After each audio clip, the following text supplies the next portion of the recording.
What radio? The music you want. With your host, Keys Dan. I'm bigger than you. I'm higher in the food chain. RadioWhat.com. What's up, party people? It's Keys Dan with RadioWhat.com, DJLittleRock.com, coming to you live and in living color from the Radio What studios. And this is my podcast, What Makes You Famous. It's an extension of the RadioWhat.com internet radio station that I've been running for quite some time now. And if you need DJ services, I encourage you to go to DJLittleRock.com. And maybe you can have little old me at your event. I'll be the DJ. I'll even bring some lights. Hey, we can even do a karaoke jam. Why not? Today on the program, I'm so stoked. I'm so excited.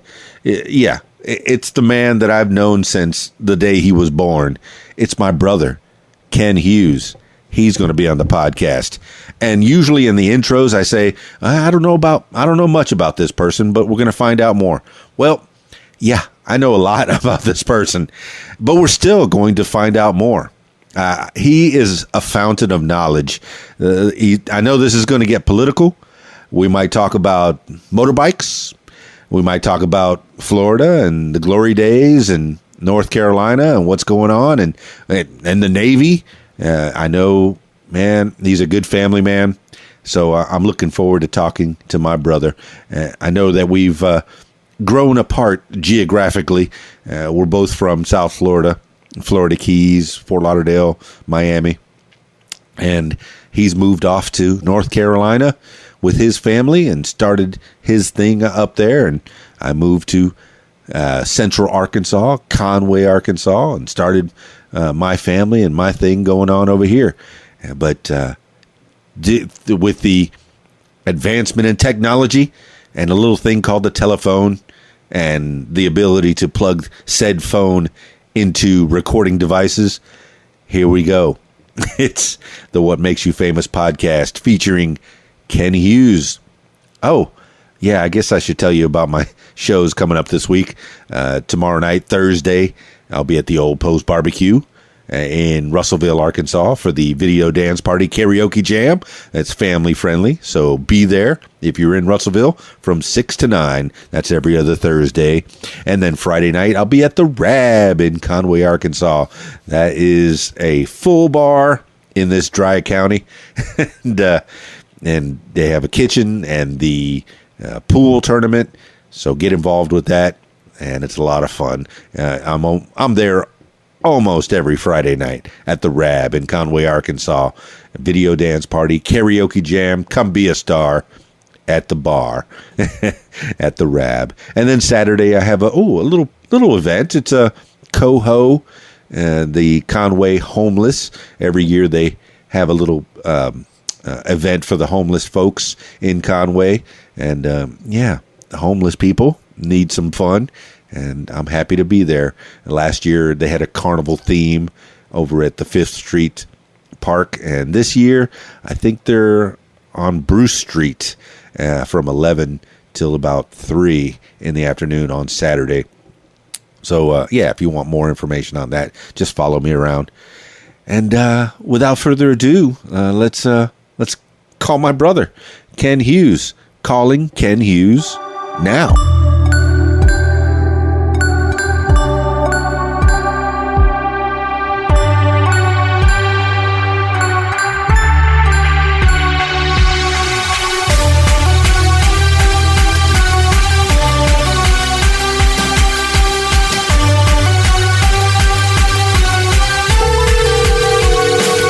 Hello. Hello, Kenneth West Hughes, please. This is he. How you doing, my brother? you know, my actual brother. You know, the one that I grew up with, the one that I know best. My man. You know, I've been doing this podcast for a while, and I realized I haven't had my brother, Kenneth Wesley Hughes, on the podcast. And you know, I'm trying to learn about things. I'm trying to get a better grasp on the world and what's going on around me. I'm not a big voter, but I know that you can get political, and we'll probably get into that. How was your day, my man, my brother? Well, pretty good. Well, all things considered, it is what it is. Another day in paradise, I guess. Paradise. Wait a minute. Yeah, You used to live in absolutely. paradise. We've kind of grown apart geographically, at least. Maybe not emotionally or spiritually, but certainly geographically we've come apart. We're both South Florida boys, born in Miami, born and raised in the Florida Keys and Fort Lauderdale and the like. But you've gone off to North Carolina, and I went to Arkansas. What? Arkansas. Yep, Arkansas. So still paradisical. You could still consider it paradise. No, I absolutely. My only regret is I'm not a little bit closer to the ocean here, or I'm not a little bit closer to the mountains. I'm in between. I'm in the area called the Piedmont of North Carolina. But I love it. It's great. I got proximity to both, but I'd much rather be in one or the other. And as far as Florida goes, nope, I'm good with it. John Oliver said it best. It's imagine the United States without Florida. It's nice, right? Oh, well, okay. So you're in Piedmont, and Piedmont reminds me of Piedmont. It reminds me of every bad guy in an '80s movie. That's a perfect name for a bad guy. Piedmont. Piedmont. He's the bad kid in school. Piedmont. No, it's actually the flat area, kind of between the coastal region and the mountain region of North Carolina. Kind of the boring part in the middle, but it's nice. Like I said, you got pretty good proximity to the ocean, pretty good proximity to the mountains. So it's a good place, and we live right around the corner from probably one of the biggest golfing meccas in the northern hemisphere. I think China built a bigger one now just so they could say they had one, but I think there's like 12 or 14 or something different golf courses. There's a little area called Pinehurst right around the corner from us, and just this massive golf mecca. Tiger Woods, all these famous golfers all own homes there. And so that's kind of what this area is known for. It's the Sand Hills area is actually an ancient shoreline where the ocean used to be. Of course now it all kind of with the temperature going down over the last glacial period, glacial maximum anyway. The ocean's now farther out, but this used to be the original shoreline is where I live. That's why it's all sand area around here. A little bit of boring trivia for you. There you go. Well, I knew this was going to get educational. So you're living in a geographical anomaly. How far away from the mountains and how far away from the ocean are you in North Carolina? Well, let's see. So we live about 2.5 hours away from the ocean. It kind of depends on just the way it's kind of built. If you look at a map, it could take you a long time to get to the ocean. It could take you 2.5 hours. Myrtle's probably about 2.5 hours away. Just because the way you can get to Myrtle is a little bit closer than actually the beach. Well, Wilmington's pretty close too, but like if you wanted to go to the Outer Banks, that's still like a 3.5 hour, 4 hour trip out there because, that Outer Banks are actually so far out. If you look on a map, it's kind of surprising how far out into the Atlantic Ocean they actually are. So kind of no wonder why, so many ships kind of wrecked out there, Blackbeard and all that jazz all out there. And then about 4 hours from here to Asheville. We go to Asheville quite a bit. So about 4 hours from here to there. And that's beautiful area. It's I always tell people that actually I ride, as you know, I ride motorcycle. And the listeners don't know. Oh, well, you know, well, all right. Your listeners now know I ride a motorcycle. I always find that the Appalachians, the Smoky Mountains are amazing to ride in, just an absolutely incredible place to ride in. So we go there quite a bit, and it's nice. Well, no regrets about living in North Carolina. Well, Ken Hughes, I knew this was going to get multifaceted. Like I said, we have grown somewhat apart because you have your family in North Carolina and I have mine in Arkansas. So geographically, and really, the listeners are getting a taste of us just reconnecting and really having a conversation, because we've had a few small conversations on holidays and birthdays and the occasion when I just feel lonely and I say, man, I need to talk to my brother. Well, I'm very happy that I'm talking to my brother, and the What Makes You Famous podcast listeners are getting a chance to get to know. Now, see, I don't even know what to call you. Ken Hughes, West Hughes, Magpie. Yeah, I had a couple of nom de declares, right? I guess I guess you know what? Hey, you call me Ken, man. That's fine. You call me Kenny. You call me Kenny all my life anyway, so that's perfectly fine with me. True enough. True enough. I've got no issue with it. Since I did mention Magpie, and I'm looking at your social media, I'm checking out your Facebook. Where did Magpie come from? So I talk too much. So I ride with a bunch of guys, and they, you kind of get what's called a road name when you ride motorcycles. Kind of everybody's got a road name. Some guys get called Pipes, or some guys get called Gearhead or whatever. Of course, when the guys met me and they noticed that I just never shut up, so they said, "Hey, you talk you're like a bird, you're like a magpie. You squawk all the time." I said, all right, I earned that one. I get that. I can, I use that. I say it with pride. So you're owning it. You're finding it apropos. Yeah, apropos, and it's quicker to say than motor mouth. I don't know that one. All right. So, all right. Since we're touching on the bikes, let's go into that facet of your life about now, because I'm kind of fascinated. I rode a bike for through my high school days until that fateful day. That fateful day. Yep, I remember that. I remember that well. February 22nd, 1987, when I wrecked my bike.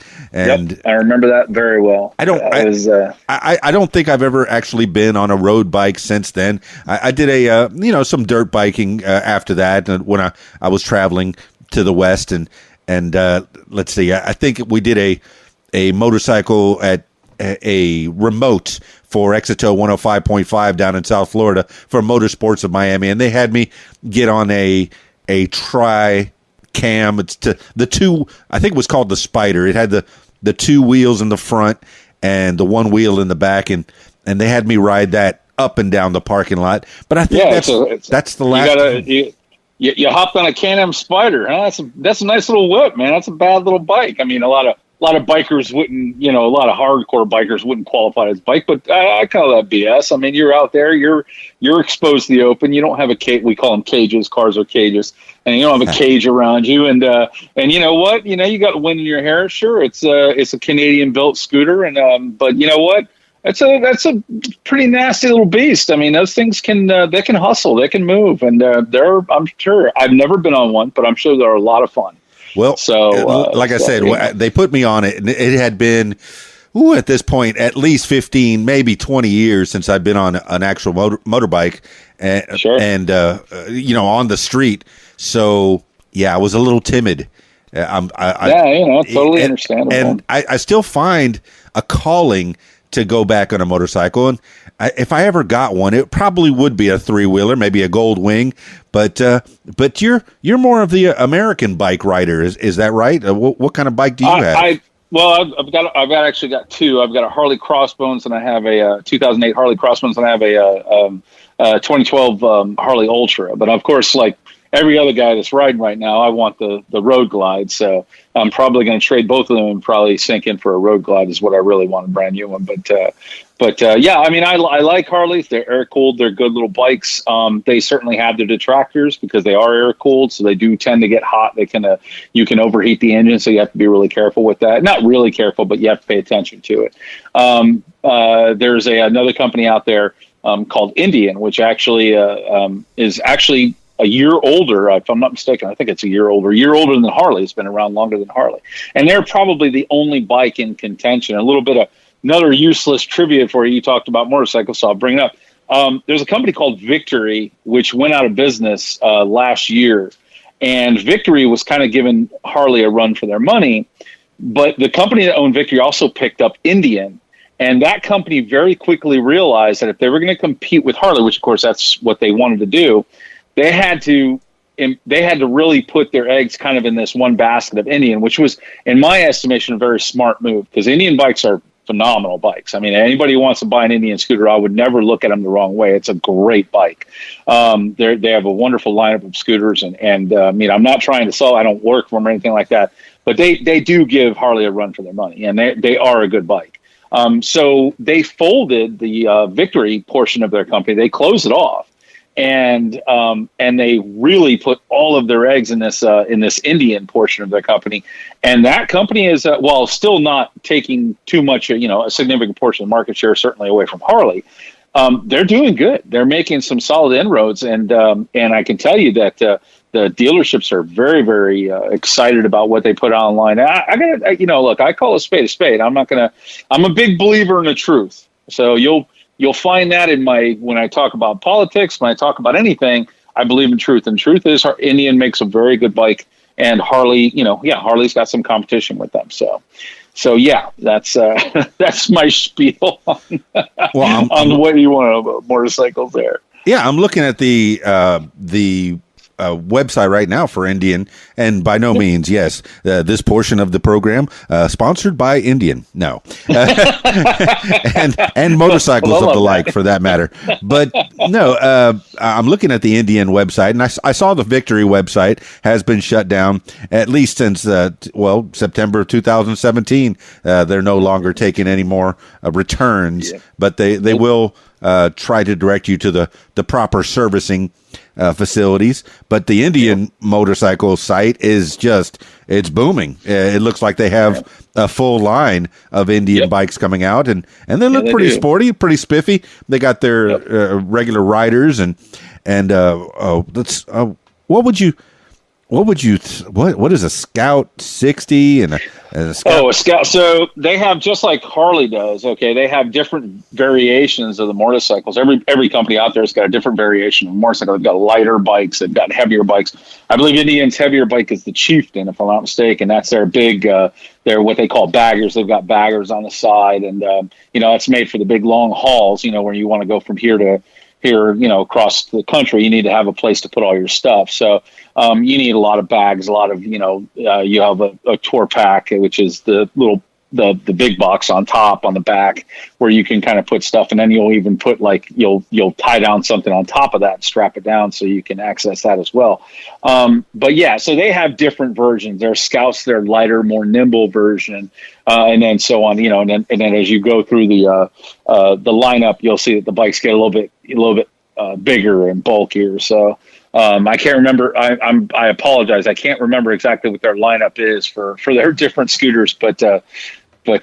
So they have, again, just like Harley does, they have variations from lighter bikes to the heavier bikes to the bigger, more touring, what we call touring bikes. So. Wow, you are good, Ken Hughes. You rattled that off the top of your head. And I'm actually looking at the website for Indian, and I see FTR 1200, then the midsize, then the cruiser, then the bagger, then the touring, then the 2018 lineup. So, all right, that's a little spiel on Indian. And the podcast continues.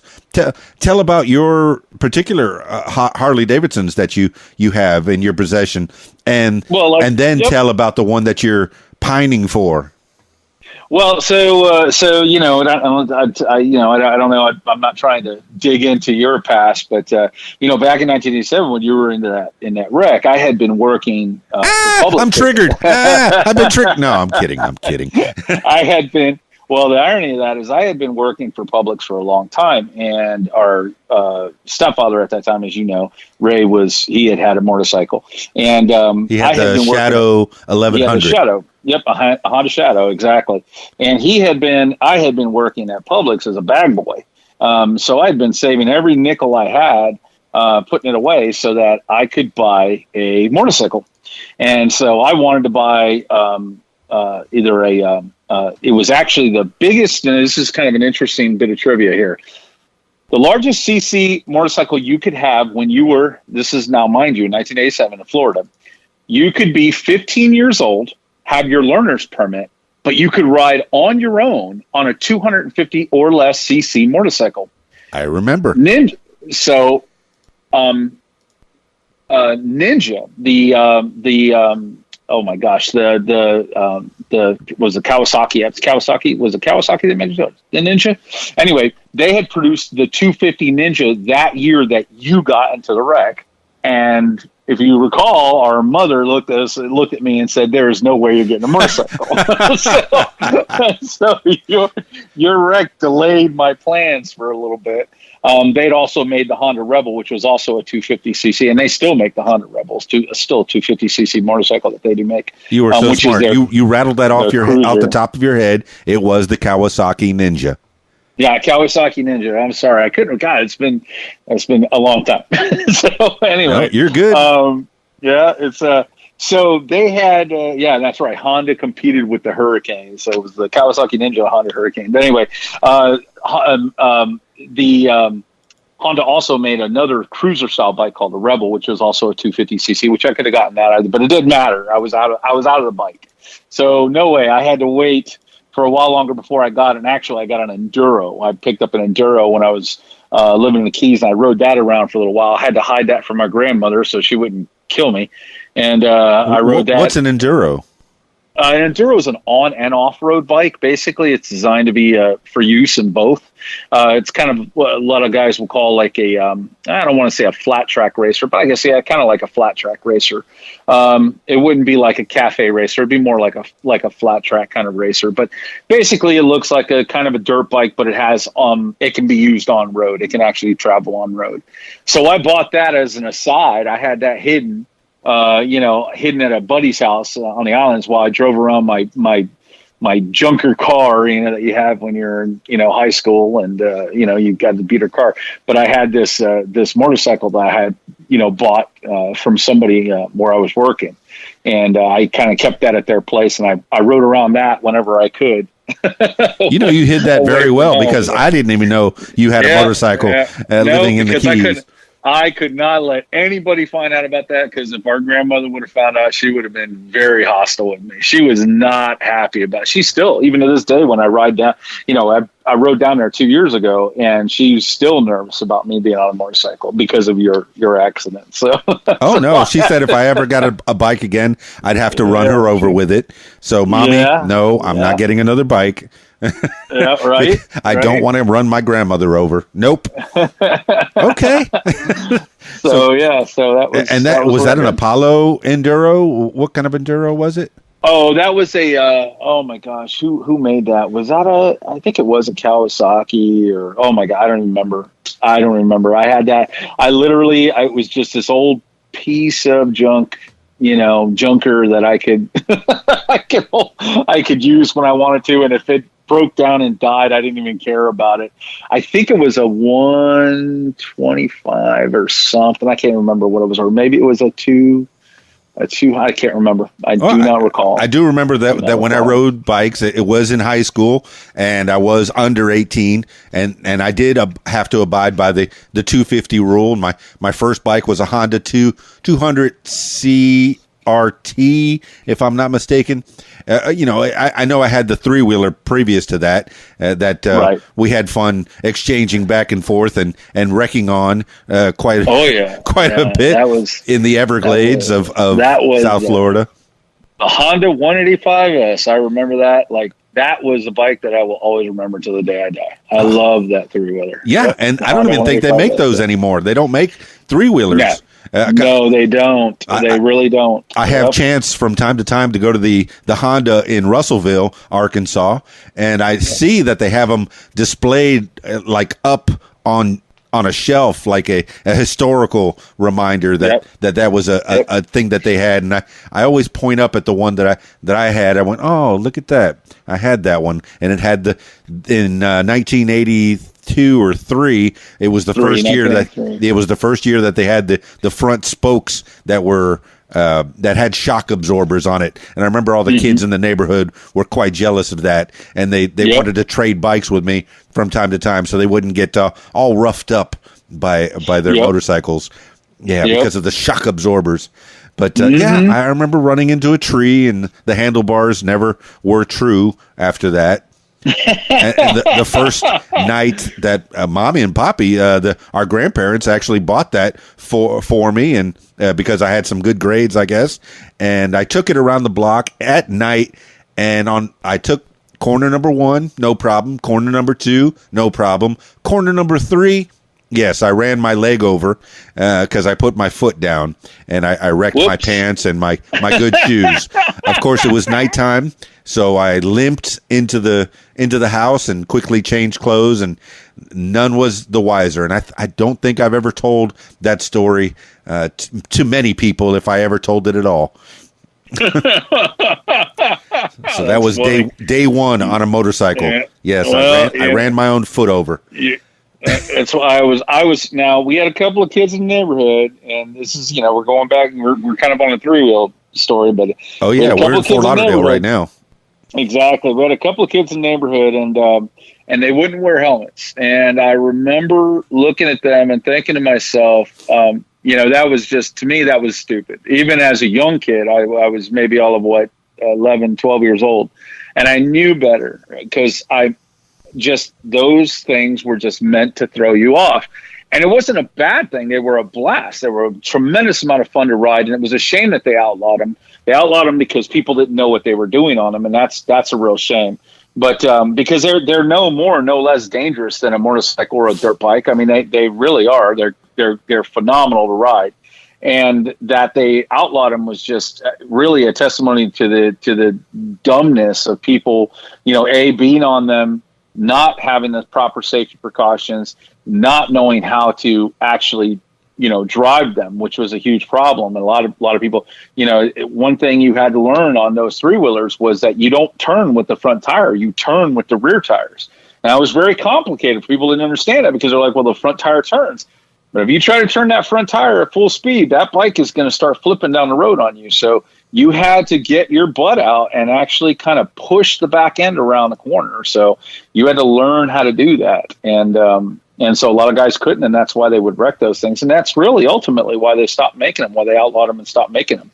Why you can't buy them anymore. Yeah, I never could figure out why they outlawed 3-wheelers, because 3-wheeler to me was a lot more stable than a dirt bike. Because from time to time, my buddies and I would go in the backwoods and we'd trade motorcycles. I'd get the YZ 125 with the power band and promptly put that up in a wheelie and go right over that dirt hill and wreck myself. So it's the ubiquitous YZ80. Yes, always out there. There's always a YZ80. The YZ80, and then I think there was a 125 out there as well, and quite a few other low CC bikes, but dirt bikes nonetheless, all terrain vehicles, and it was a lot of fun living in South Florida near the Everglades, where we can go swamping with them. I remember that 3-wheeler could float if you set the air in the tires just right. You could float it across a lake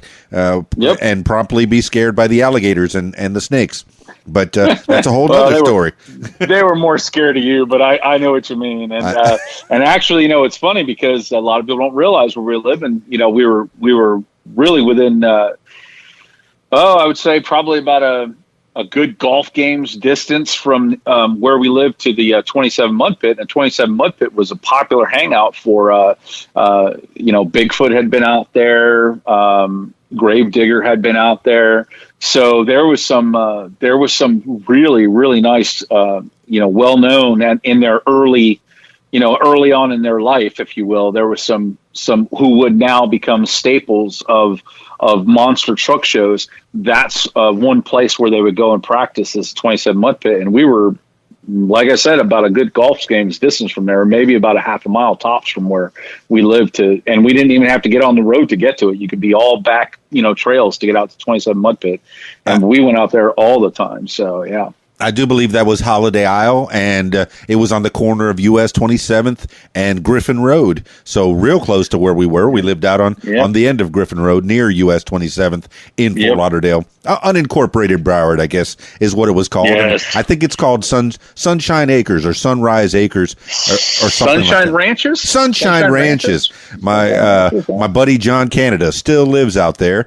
And his dad lives out there, and from what I understand, his brother lives out there. His brother Ken. So and we get to chit chat from time to time, and hopefully I get him on the podcast because he's got a story to tell. Oh man, but I digress. This is Ken Hughes, the Magpie, my brother, my actual brother, the man I've known since he was born. My first memory was of you coming out of the hospital in mom's in the wheelchair, and you're in her arms, and I'm standing with your father, Larry, next to, oh my goodness, I want to say it's the green Chevy Nova, or it's the sky blue Malibu.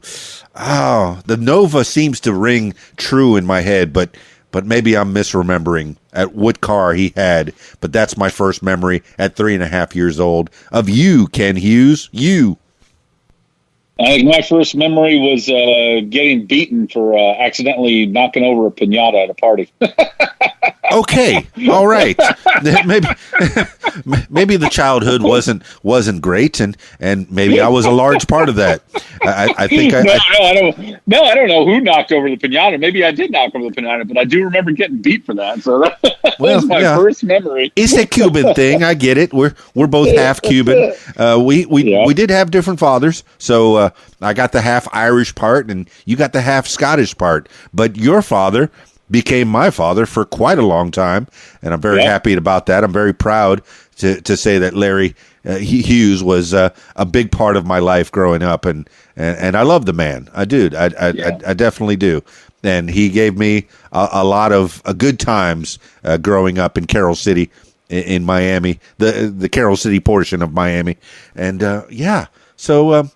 Let's grow up together. Let's tell the people all about. Let's reminisce with people that we don't know. Right here on the What Makes You Famous podcast. So we're talking about motorcycles, and you're in North Carolina, and we're talking about things, and so I didn't get into the two bikes that you have and the one that you're pining for. Yeah, sorry about that. Yeah, so no problem. We went off on a tangent. Yep. Yeah. Well, I tend to do that. I apologize, but I actually my first Harley was I still have it.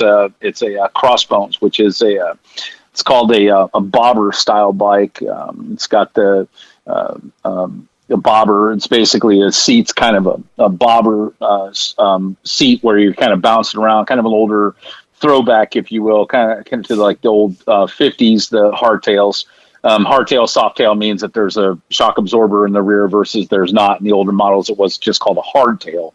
There was no shock absorber, so you just your butt just kind of took the beating, and then what they did was they put shock absorbers underneath the seat, and the seat would kind of take the blow to the cushion the blow. And then on the front of it's got what's called a Springer style front end, which means basically the forks are set in such a way that the bike tire itself, instead of being like shock absorbers that slide into each other like what you normally see, these are actually a spring style that swivels. The front tire actually swivels up and down to take it's kind of a unique design. It kind of swivels up and down. Now that one I've kind of tricked and rotted out so it would be good for shows. I put an Eisenhower, an Ike Star, which is an Eisenhower Star. It's padded. It's painted all OD green, kind of that military green.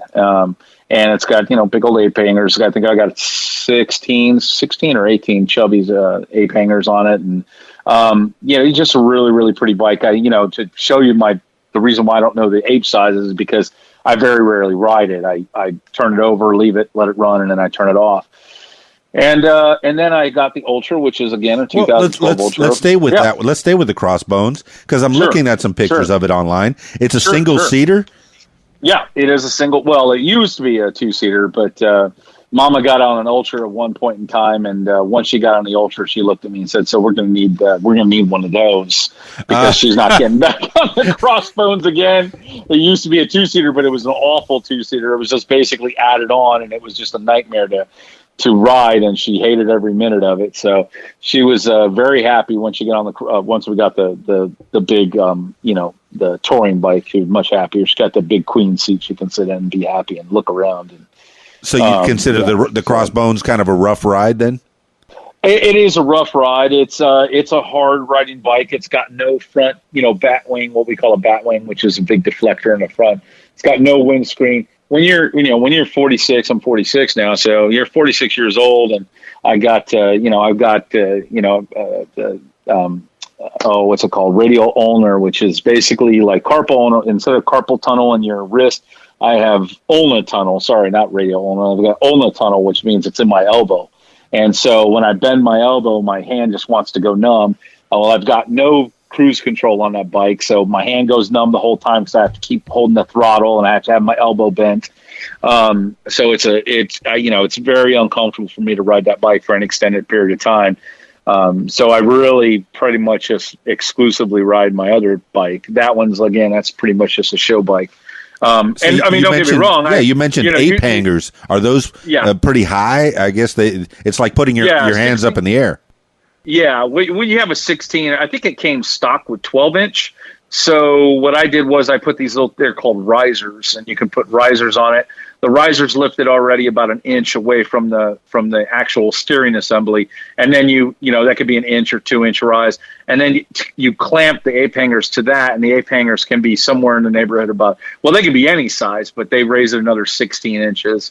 Or 18 inches, and you can with the rise it's at 18 inches. That's why I didn't want to say 16 when it's really an 18-inch ape hanger. Really, they're 16-inch ape hangers, but they're 18 inches in the air.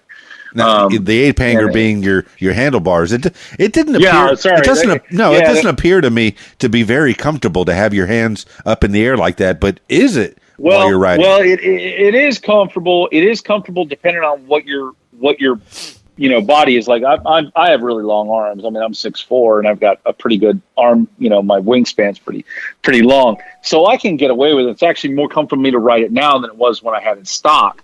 With that 18-inch, lift down there, that 18-inch rise. So it's more comfortable for me. What you do notice when you switch to ape hangers, and of course, the reason why they call them ape hangers is because you kind of look like an ape because your arms are like an orangutan's arms kind of draped up like that. So I always look like, that's what they call them, ape hangers.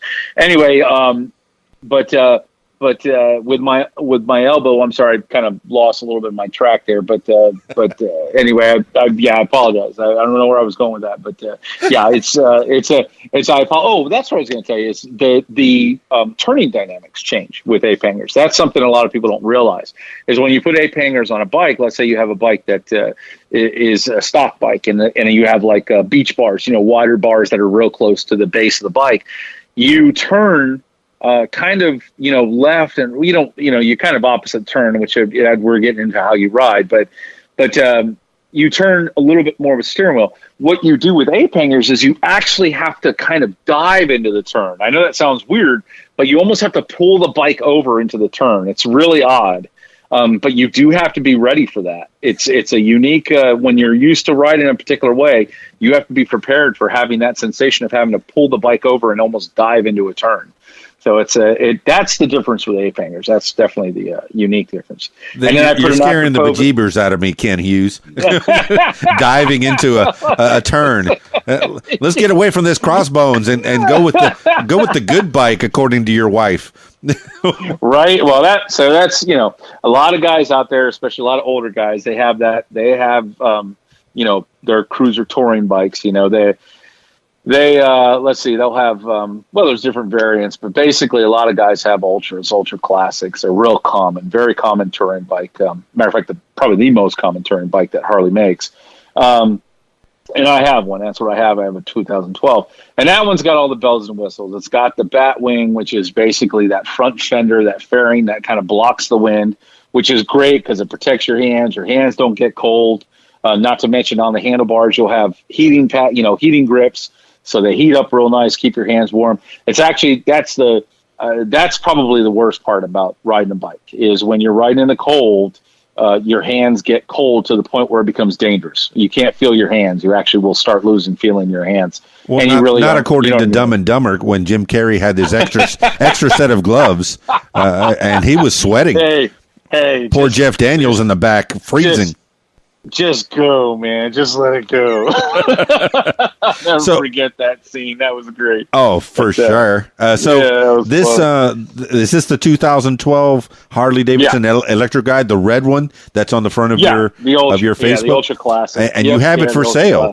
So anybody listening? I do. Yeah, they're right. Exactly. I do have them both for sale because I do want the Road Glide, which is which is basically another touring bike, but they make it. It's called a Road Glide. It's got a different fairing that, in essence, instead of turning the entire fairing, the front wing or the front deflector, it's kind of almost looks like a bull nose, basically. That actually stays still, and the handlebars turn independent, which is great if you're on a highway, because if you get hit with wind, the bike doesn't want to push as hard. See, when a wind hits that front fairing and that fairing's attached to the steering column, it wants to almost push you. The bike, let's say a truck goes by you and you'll feel like you're getting pushed, and, the wind will catch you and start to push the bike. With a Road Glide, it hits the bike, but it doesn't affect the steering because the steering's independent of that fairing. The drawback, of course, being that when you turn into a corner at nighttime, your lights don't turn with that fender. So you turn the wheel, but the bike, the lights kind of stay going straight. With my Ultra, when I turn into a turn, at slow speed, and I turn that front fairing, that light goes with me, so I can see around the corner. I think I like that better, safety wise. Well, at night, yes, but the fact is you're not really going that fast when you're turning. You really shouldn't be, and if you are, you're kind of being stupid anyway. We can have that conversation about, there's certainly guys out there. I know guys out there that drive way too ridiculously fast. And, I'm forever teaching them low and slow, low and slow, guys, low and slow. That's enjoy the ride. It's not about trying to get there at Mach 20, but, sometimes you get on these guys and these young, especially these young boys, they're just so interested in seeing how fast they can get those bikes up to speed. And I'm just forever trying to tell them, like, look, some of us older, smarter riders, we're constantly telling these young kids, physics does not care how old you are, man. No, especially if you have your lady on the back. It's not just you're worried about it. It's you and your gal, your best gal. Oh yeah, and I get tapped on the helmet every once in a while when she feels it's getting a little sketchy for her. So, and I always try to abide by what she wants. We've been married for a long time for a reason. If she gets out, I don't care if I'm pack riding, I'll just move right over the side and I'll just roll right on back if I have to, because, honestly, the ride's fun. You're having a great time. You're riding with your brothers. You're having a wonderful time, and you're enjoying the scenery. And then all of a sudden somebody wants to start hauling butt, and you're doing that in a pack. And it's like, okay, look, I got my wife on the back, it's 26 years we've been together. I'm not gonna risk her life because you feel like going down, what we call twisties. When you're wanting to go down twisties at 15, 20 mile an hour over the speed limit, in the mountains, like, that's crazy. I'm not going to do that. So, but I've been, I've rode the Dragon, which I love. I've rode the Rattler. I rode, there's tons of roads out in, trust me, you do a whole pod show on nothing but riding out in the Appalachians. it's amazing in Western North Carolina. The riding is absolutely amazing. And, just some of these turns and whatnot, you're maxing out at like 15 miles an hour because the turns are so tight. And you get some kids that want to go fast. Mama, I want to go fast. Like, listen, Ricky Bobby, slow down, man. Yeah, well, shake and bake, man. Shake and bake. The shake and bake. That just happened. All right. Well, shoot. I never know where these podcasts are going to go. Ken Hughes talking to my actual brother on the What Makes You Famous podcast. Magpie is the nickname because he's a talker, man. And you may have noticed he's a talking, and whatever subject we get on, he's knowledgeable. I don't know how you retain all this knowledge because I started this podcast so I can learn things, because I know that I know nothing, and I didn't get that straight from Socrates. I got it from Socrates with Bill and Ted. The most excellent philosophizer, Socrates. I did like a whole podcast on just movie quotes, just because I wanted to see the top 100 movie quotes, and sure. I find that my life is in movies, and I relate a lot to them, and I know you do as well. Absolutely. But tell me about this bike that you're pining for, and then we'll go off in another direction. Sure. Of Ken Hughes. So the next bike obviously is, like I said, that's that Road Glide, and it's another big, it's their They have that in a couple of different flavors. I would want the touring version, which has the tour pack on the back. It's become a significantly popular bike with Harley. Harley actually discontinued manufacturing. They built it for 3 years, discontinued manufacturing. The desire for it was so high, they actually had to bring it back by popular demand. And now they're producing it all the time, and it's easily competing with the Ultra. Which I'm sure most Harley probably would ask them that 10 years ago. They would have said, "Oh, there's no way." It was a one-off, like the Crossbones. Crossbones were only made for 3 years, and then they don't make it anymore. But basically, I'm sure Harley engineers would have said that, or their dealerships would have said, "Oh no, this is going to be a nice little bike. Some guys will like it, a lot of guys will hate it, but they'll go back to, their Ultra or something like that." And no, not at all. That bike had been an outstanding performer, has done really, really well for obvious reasons, like I said before, about being pushed around the highway, which is a big deal. Safety is a big issue. Not to mention, it's a wicked looking bike. It's obviously not not that classic Harley look, the 1955. I guess you would call it the cop style Harley bike that everybody knows as being a Harley. Anyway, it's not that. It's a very unique bike. But yeah, I'm excited. I told my wife that would be my next purchase. I would like to get one. I got to wait to see whether or not that comes to fruition. But yeah, that's what I have my sights set on. Well, I'm stoked for you. I see that both of your bikes are right there on the top of your Facebook page for sale, and I'm looking at the Crossbones, and I'm looking at the Ultra Classic, and I hope you do get that new bike because it looks like it's going to be the perfect fit for you and the missus as well. So, well, like I say, you get to a point in time when you're just like you're kind of looking and saying, okay, what is it that I really want? What would I like to have? And don't get me wrong. I mean, a lot of guys they'll want to start out with that entry level bike because it's cheap, like the Sportster or something like that. And I always tell them, like, please don't buy that Sportster. It's the worst decision you go. We forever are telling guys, look, if you're going to ride and you're going to put any significant amount of miles on a bike, please don't buy a Sportster like an 883 or something with a small engine. I mean, at the minimum, get a 1200 because that 883 is so underpowered. I mean, there's just no way. Of course, because of the weight of the bike? It's just, no, the engine's very small. So you're just constantly telling them, like, please, don't buy that scooter. And I'm sorry, that's what we call bike scooters. They're interchangeably. Sure. But basically, they never listen. They go and buy it. I live real close to Fort Bragg. And you got a lot of military guys, and of course you can't tell them nothing. Those alpha males, they already know everything. Just ask them, they'll tell you. And I swear, here I am. I'm an ex-Navy corpsman.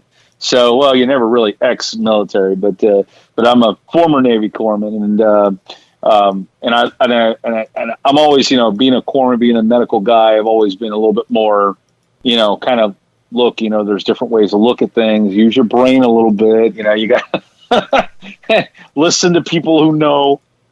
Things like that. And, these young kids are like, oh, I want to go get the first thing I can get. And then, they sure enough, they'll buy it. And about 6 months later, I got to get rid of it. I got to get something bigger.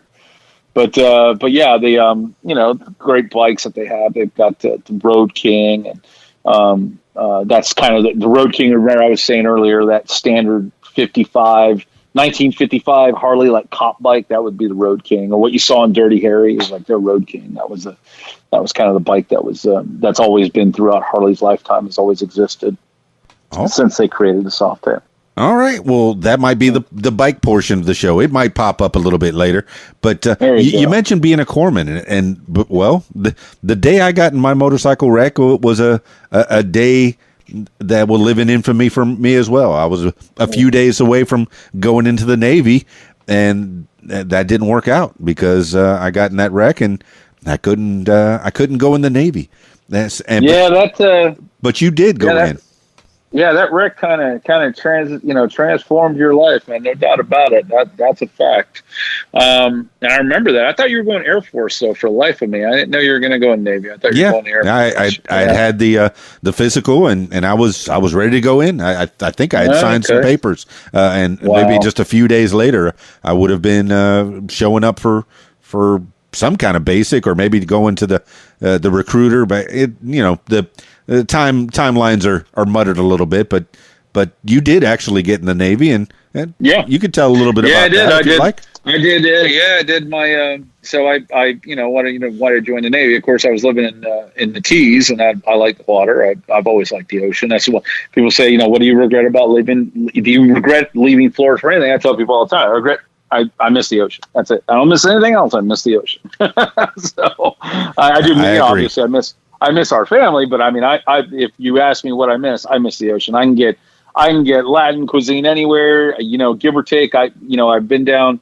Oh gosh, what was the name of that road right there on South Beach? Oh my gosh, I'm drawing a mind blank. Anyway, that main drag, I've driven up and down it a couple of times. I could take it or leave it. That stuff didn't bother me. I miss. Oh, right on South Beach, A1A. No, Collins. Collins is what I was thinking. For sure. Collins Avenue. Yeah, that was it. So, I miss the ocean. That's what I miss. And so I joined the Navy. I said, hey, this is what I want to do when I join the Navy. But before I joined the Navy, back when I was, still in Key Largo, I had hooked up with a friend of mine named Frankie Jones Jr. And his father was a paramedic. He was actually the paramedic at that time. He was the paramedic assigned by Monroe County for President Bush Sr., who used to, I don't know if you remember, but President Bush Sr. used to come down to, I think it was Chica Lodge. He would go down and visit all the time. That guy was forever wanting to fish backcountry out there in the Florida Bay, and he would stay at the Chica Lodge down in Isla Mirada. Well, Frankie Jones Sr. was his designated EMT. If something happened to the president, that he would be the guy to be the EMT on, of choice for him to be there. That gave him a tremendous amount of prestige, because he really does. Yeah, no doubt. Frankie Jones Sr. really knew everything there was to know about being an EMT. I mean, that man was amazing. He was an amazing paramedic.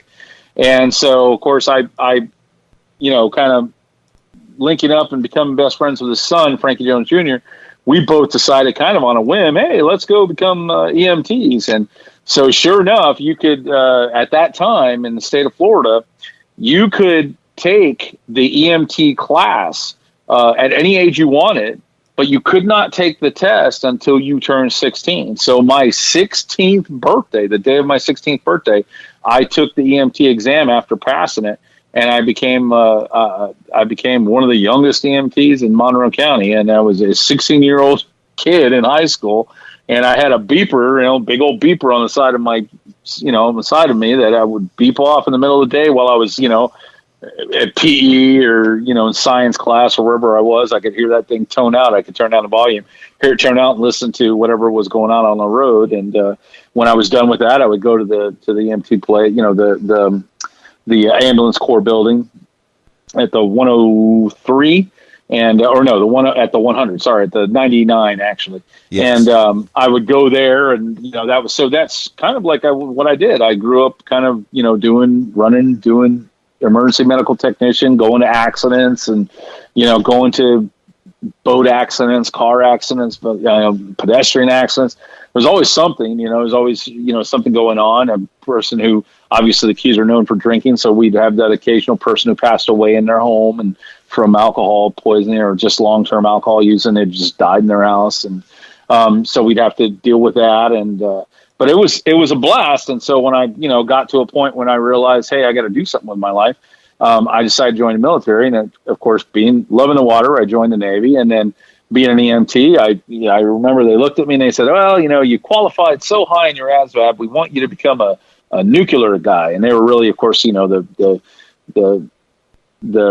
what are they called? The recruiters. The recruiters were really pushing that nuclear Navy. We want you to be a nuclear Navy guy, where you go to Idaho Falls, where you go to Idaho Falls, and you learn how to do something in a nuclear Navy. You'd have to learn how to be a machinist man, nuclear machinist man, or nuclear mechanics machinist man, or nuclear electronics technician, or something of that nature. And I looked at him and I said, no, I want to be an EMT in the military, in the Navy. That's what I want to do. I want to be an EMT. And they said, well, that's something called a corpsman. And I'll tell you what, it's kids these days, and I can say that now, I'm an old man, right? Right. Kids these days will never understand what life was like without the internet. Because if I had the interweb Google machine, Yep. I would have done I wouldn't have necessarily done anything different, but I would have known so much more before I went in there. I mean, I didn't know what a corpsman was. I didn't know anything about it. But I got to tell you, I did it, and it was, some of the best times of my life was, obviously boot camp. I think boot camp kind of sucks for everybody. But, boot camp was the dead of winter, Great Lakes, Illinois, winter just hammering down, slipping and sliding, wearing these shoes called boondockers, and it was just miserable. You were falling down the whole time, half the time getting yelled at by somebody because you couldn't stand upright. Of course, physics being what it is, they know it, but they're still yelling at you anyway because you can't walk. And so it was, and you could take out like 20 guys when you fall down because everybody else is falling down too. So it was that wasn't necessarily the best part. But core school was. And core school was actually a lot of fun. I really enjoyed core school. So, I had a lot of Great Mistakes. I mean, Great Lakes. Yeah, I did. Yep, that's what we call it. Great Mistakes, Illinois. And of course, they do. They also did training in San Diego, but I didn't get San Diego. I got Great Mistakes. So it's a East Coast West Coast thing. Basically, if you were on the eastern side of the Mississippi River, you got to go to Great Lakes. If you were on the western side of it, you went to San Diego. There was a few variations on that, but most of the time that's what it ended up being, a West Coast or East Coast sailor. East side. And so, yeah, that's where it was. Yeah. So I was Great Lakes, Illinois. And I did really well there. I really, really enjoyed it. Really enjoyed my time there. Yeah. And that's a great place for naval training since it's so close to the ocean. Right. Not Right. Yeah. Right. Exactly. But I'll tell you what, Chicago was fun. I lived in Chicago for some time, and I was there for about a year. And I got to tell you, I loved every minute of being in Chicago. I got to go down to places so weird because, now, of course, looking back on the history, you kind of go, oh, wow, now I know what they were called the JFK homes, which were a series of apartments that were built by the government, that were all government section homes, and it was right on the side of the highway, and you were told never to ever go there because it was dangerous. And then there was another area called Cabrini Green, which you were told never to go there. And it's funny because I remember that vividly, being there, being a young man, being stationed there, and being told don't go there, but not really fathoming, because of course there was no internet, so you couldn't research anything. You couldn't fathom how dangerous something was. Now, of course, if you look back, you can look back at Cabrini Green and realize it was literally one of the most dangerous places in the United States, if not the most dangerous place in the United States. It was an awful area, and it was, it was a little neighborhood that was probably, I don't know, maybe 3 miles off my beaten path, that, if I turned the wrong direction. In fact, actually, ironic, there's a funny story about being in Chicago. I'm in Chicago. I go to the South Side because I'm looking at all the historic. I love, I wanted to see everything about Capone, and I wanted to go where the Macy's or where the St. Valentine's Day massacre happened, and I got to go there, which is now kind of like a little courtyard. There's really nothing there. It's right next to a parking garage. But I went to the Biograph Theater where Dillinger was shot, and I went to all these different places. Really cool. And I'm walking down one of the main streets. I can't remember what it was. And I noticed very quickly that the sides of the buildings had transitioned from being these nice looking, kind of decent, middle income kind of places. And all of a sudden there's bars on everything, right? There's just bars everywhere. Every window's got bars. And I realized, I look down one alley and I see literally something that you only see in a movie, which is a bunch of guys huddled around a fire burning out of a metal bin, out of a metal 55-gallon drum. I kid you not. It was literally like what you see in the movie. And I'll never forget, I was walking by one of these barred buildings, happened to be a Denny's.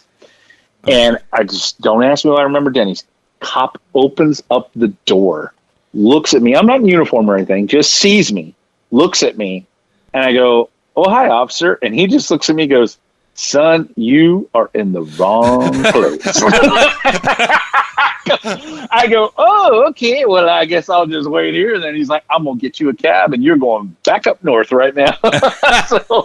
So he literally whistles over a cab. He tells him, he says, take this guy back over to whatever road, somewhere near downtown where the station is for the trains. And that's where they drop me off. And I'll never forget it. I had walked all the way from the good part of the neighborhood to the really not good part of the neighborhood. But again, kids won't, they'll never know this time without the internet. So they can't research this stuff like where to go, where not. You can do that now. Now, hey, I shouldn't go there. Hey, I should go here. So, but yeah, that was a lot of fun. Oh, the mental image I had was from Rocky when the guys were singing "Take It Back."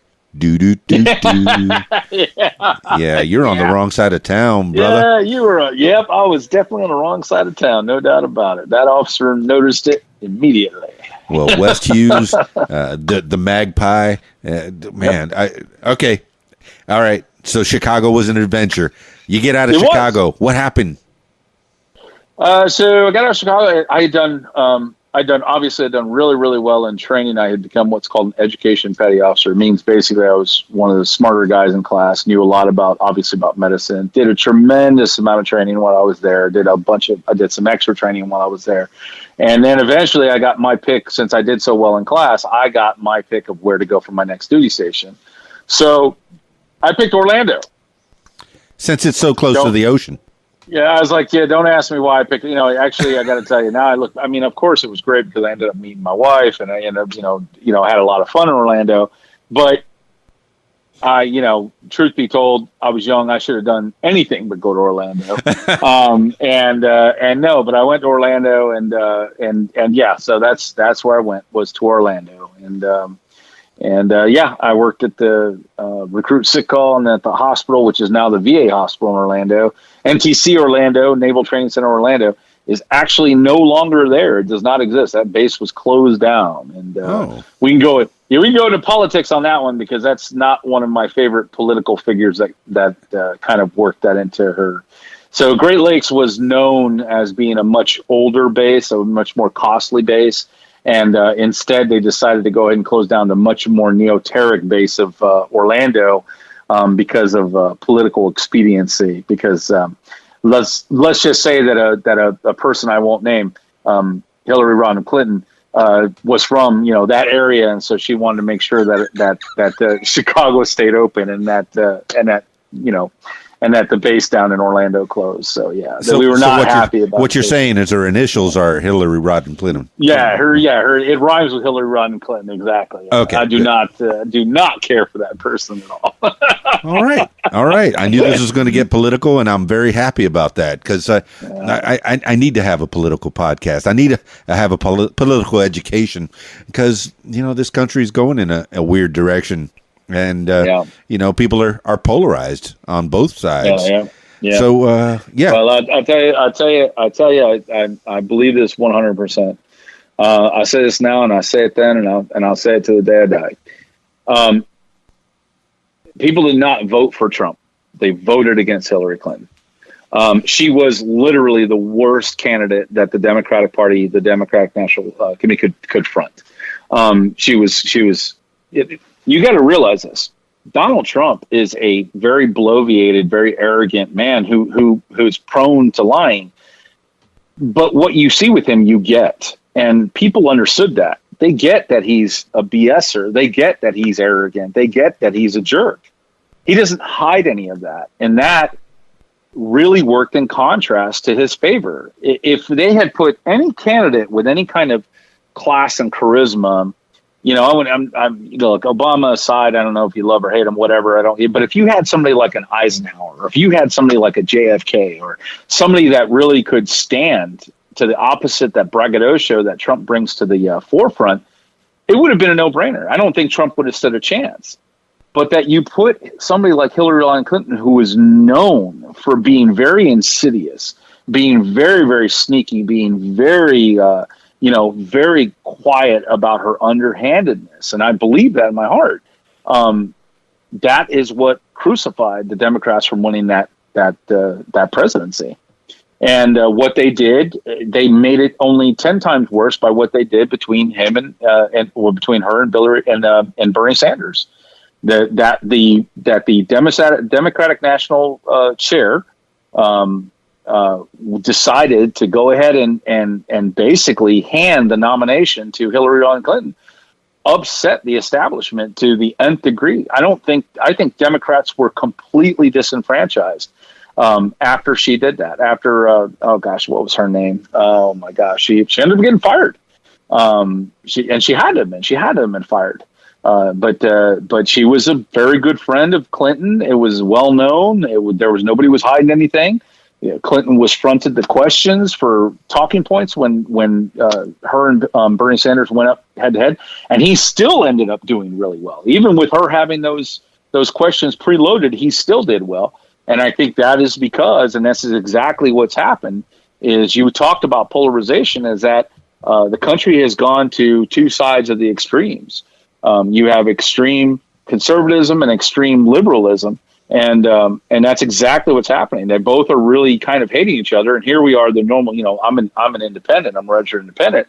So here I am, like many other of my brethren, looking at them like they're two basically spoiled children, acting like idiots. And you want to tell them this isn't the way, partner. This isn't the way to do it. But unfortunately, there are certain things that are happening in the country that are going to continue to allow this divide to grow. And people don't want to talk about universal health care, but I can tell you this: so long as the income wealth gap continues to grow, so long as income inequality continues to grow the way it will, there will be a larger and larger voice for free services, because people don't see any way that they're going to get those services really in any way, shape, or form. They can't get jobs that provide for them. Unions are almost all but disappearing on a daily basis. So really, ultimately, you have very few people, and people just don't understand that money is a finite resource. It's like, there's only so much of it. And when so few have so much of it, it's limited to who will have what. And so you have this big mass of people who, quite frankly, are going to want healthcare. So you can that is just the nature of things. Okay. People are going to find healthcare. They are going to go to hospitals, whether you like it or not. I know I worked in hospitals for a tremendous amount of my life, and they didn't care if they had insurance or didn't have insurance. They were going to park their butts in that ER, and they were going to wait to be seen by an ER physician if they had to, because they didn't care about whether or not they didn't have insurance. They don't want to die, and they will go to an ER to make sure it doesn't happen. And so guess what? Taxpayers are going to cover that.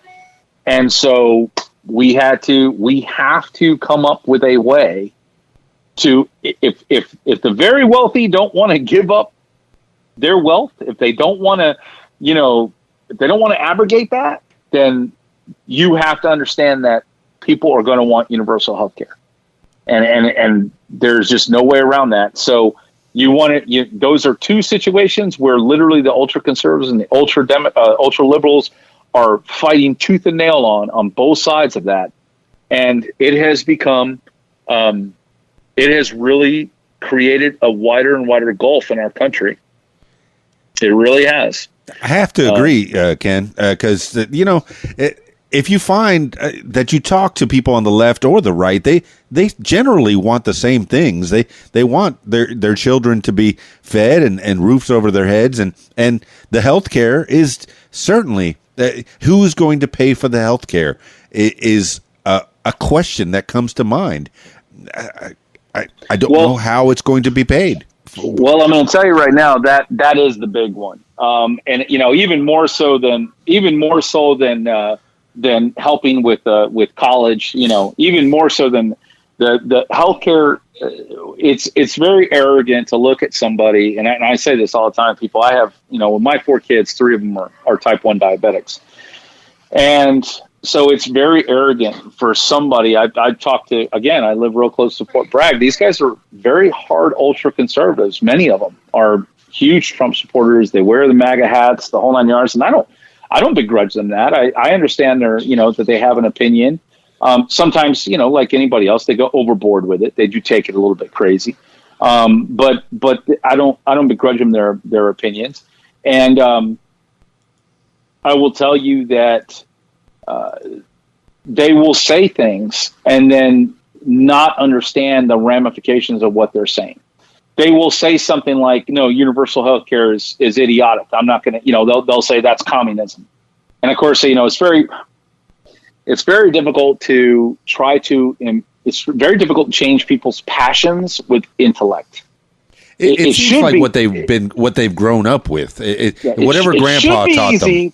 Yeah, you would think it'd be easy to change their passions, their hardcore passions with intelligence, but that's not actually very easy to do. You would look at them and you explain to them, okay, well, this is what happens if you don't have universal health care. And, you try to explain them how it affects other people, and it doesn't go anywhere. You tell them how it affects other people, they could care less. But you look at them and you tell them, okay, I'll tell you what, and you don't want to ever wish this on them, but you look at them and say, your kid's got cancer. Yeah, your little 3-year-old child's got cancer. You can't afford the treatment for that child. Now, what are you going to do? Now, what do you do? Now, what are you going to say? Now, I offer you universal health care. Now, what do you say? Well, let me tell you, they'll still, because they're alpha males, so they can't be wrong no matter what. Right. So they'll still back themselves up. But let me tell you, they walk away, and for a fact that they're thinking about you when they walk away, thinking about what you're saying, because it's heartfelt. It's very heartfelt for somebody to think about the fact that they have a child that's sick, and there is no help coming for them. Well, like Farmsy, they don't want to say that they were. Yeah. So you touched on the healthcare, and I walk down the middle of this road because don't stay on the left, don't stay on the right. Come on to the gray where most of us live, and you're talking about education as well, and I'm sure we'll touch on that. Mm-hmm. Who should be paying for education? Who should be paying for that? Well, so I believe I am not averse to state schools being covered tuition free. I mean, I've actually had a couple of conversations with some people in our we live since Pinehurst is a big golf community. Obviously, it's somewhat a little bit more affluent, tremendously hard conservative area, retired military, a lot of retired generals, that play golf, and I've gotten a chance to talk to a lot of people, and matter of fact, one of them was a former NAACP? Oh, no, ACLU, former ACLU regional manager, great guy, wonderful man. What I believe is that things are not, the costs of things, we know this for a fact, that the costs of things are not commensurate with the pay. Now, I don't know if you know this or not, I don't know how much you remember, but our house back in Broward, it actually cost I want to say it cost us $72,000 to build that house. I don't know if you remember that or not, but that was a number that kind of stuck in my mind. It was a $72,000 California 4 bedrooms ranch home with a pool, acre of land. Well, no, it didn't have a pool. It didn't have a pool. You're right. It didn't. That was put in after. And it didn't have the extension. So it had it had 4. It was a 4-bedroom, 2-bath. It was a 4-bedroom, 2-bath, and it was a nice little California, ranch style home. And that being said, it was $72,000. Okay, on an acre of property. But then again, this is out in Western Broward. Nobody lived out there. It was very remote at that time. There was, I-75 didn't even exist at that time. In 1982. So. Yeah, this is 80. No, actually, we started building that house in 79, 80. I think we started building that house 80, 81. Yeah, it took a couple of years to build it. Took a couple of years to build it. So that our former stepfather made, if I remember correctly, I overheard, and I used to sneak in over here conversations all the time. He made $68,000 a year, if I remember correctly, is what he made living wise. Now. You put that in perspective in today's numbers, where you have a home that a home, even in my area here, let's just say a normal family style, 4-3 home, whatever, is $220,000. And people are still making that same $69,000 a year. Right. So the cost of living has increased exponentially. And we've also seen that also happen in the scholastic sector and in collegiate sector, in universities, where the cost, people don't even realize, the cost of going to college used to be, $4,000. You would go to college and you would graduate back in like the 70s. Now, it's a $50,000 bill. It's $100. I mean, med school. Even the cheapest med school, which ironically the cheapest med school is here in Greensboro, in Greenville or Greensville. It's EC in Eastern Carolina University is actually the cheapest med school that exists. Doctors, you walk out of that school, you're paying $110,000 in bills to that school. As a doctor, you just can't you can't go into practice and try to recover that cost off the top of it. It's become so cost ineffective for people that people are almost exclusively, using grants, requesting grants, and it's, I'll put it this way. It is so bad. Think about this. It is so bad that credit reporting agencies like Equifax, TransUnion, whatever, when you go to get a loan, they don't even report your school debt, your school loans, like a normal loan, like a normal debt. Like if you bought a car or if you whatever, they don't even qualify those loans in the same category as that debt because everybody has them and they're so exorbitant. So they've come to realize it's almost like a guaranteed debt that you're going to owe to the government, like a tax you're going to owe. That anybody who goes to school is going to end up owing a tax basically to the government, and because those grants are all federally backed, and so that's where the money comes from taxpayers. So that has become a huge problem. The cost of schools have become such a huge problem that you do have people calling for some kind of socialization or some kind of communal assistance for school, because you can't get away from school. Okay, we all know that fundamentally. Right. You can't. I've heard some guys, God bless them. Oh, you don't need school. No, you really do. Okay, it's not like Oog and Ugg. Didn't have to teach each other how to make better spears back in the day. You have to learn. So school is a natural extension of that. You go to school to learn more. And I'm sorry if somebody's got stuck in that ideology that school's not important. Now, I'm not saying that you should go get a degree in basket weaving, but I am saying that having, a university education, especially a usable one, okay, a really functional one, that is not something to take lightly. That is something that, should be offered to everybody and anybody who wants to have that. And that needs to be looked at with a good argument for and against. As far as universal health care, there is no argument. I don't believe there's an argument. I believe it is a fundamental right. People should not have to die worrying about how they're going to pay to live. That should not have to be someone's thought process. How do I not die? How do I afford not dying? That's just psychotic. I think that's a sick thing for somebody to look at somebody. I mean, you're egging on. If you're against that, you're basically saying, well, I hope you do die because I don't want to help you. And that's not fundamentally, that goes against the Judeo-Christian edict that this country was founded on. I'm all for free enterprise. I'm all for, I definitely believe that people should be able to go to different marketplaces and buy something. I'm a big believer in Teddy Roosevelt, walk softly and carry a big stick. That guy broke up a tremendous amount of trust. He came through with a bunch of antitrust laws and came through and put a lot of government oversight on things. He created the FDA, created a lot of programs that oversaw what happens in this country, that if you don't have, these companies, they will start to trust up. They will start to form monopolies because it's the nature of business. You don't swat the bee because you don't hate the bee because it stings you, but it doesn't mean you don't swat it. So you have, you have to have government oversight, and you have to have, but I'm all for a free market. I'm not saying it can't be laissez-faire because that doesn't work, but you need to have some government oversight, but you should be able to have a free open market in our a capitalist society here in America, but not when it comes to healthcare.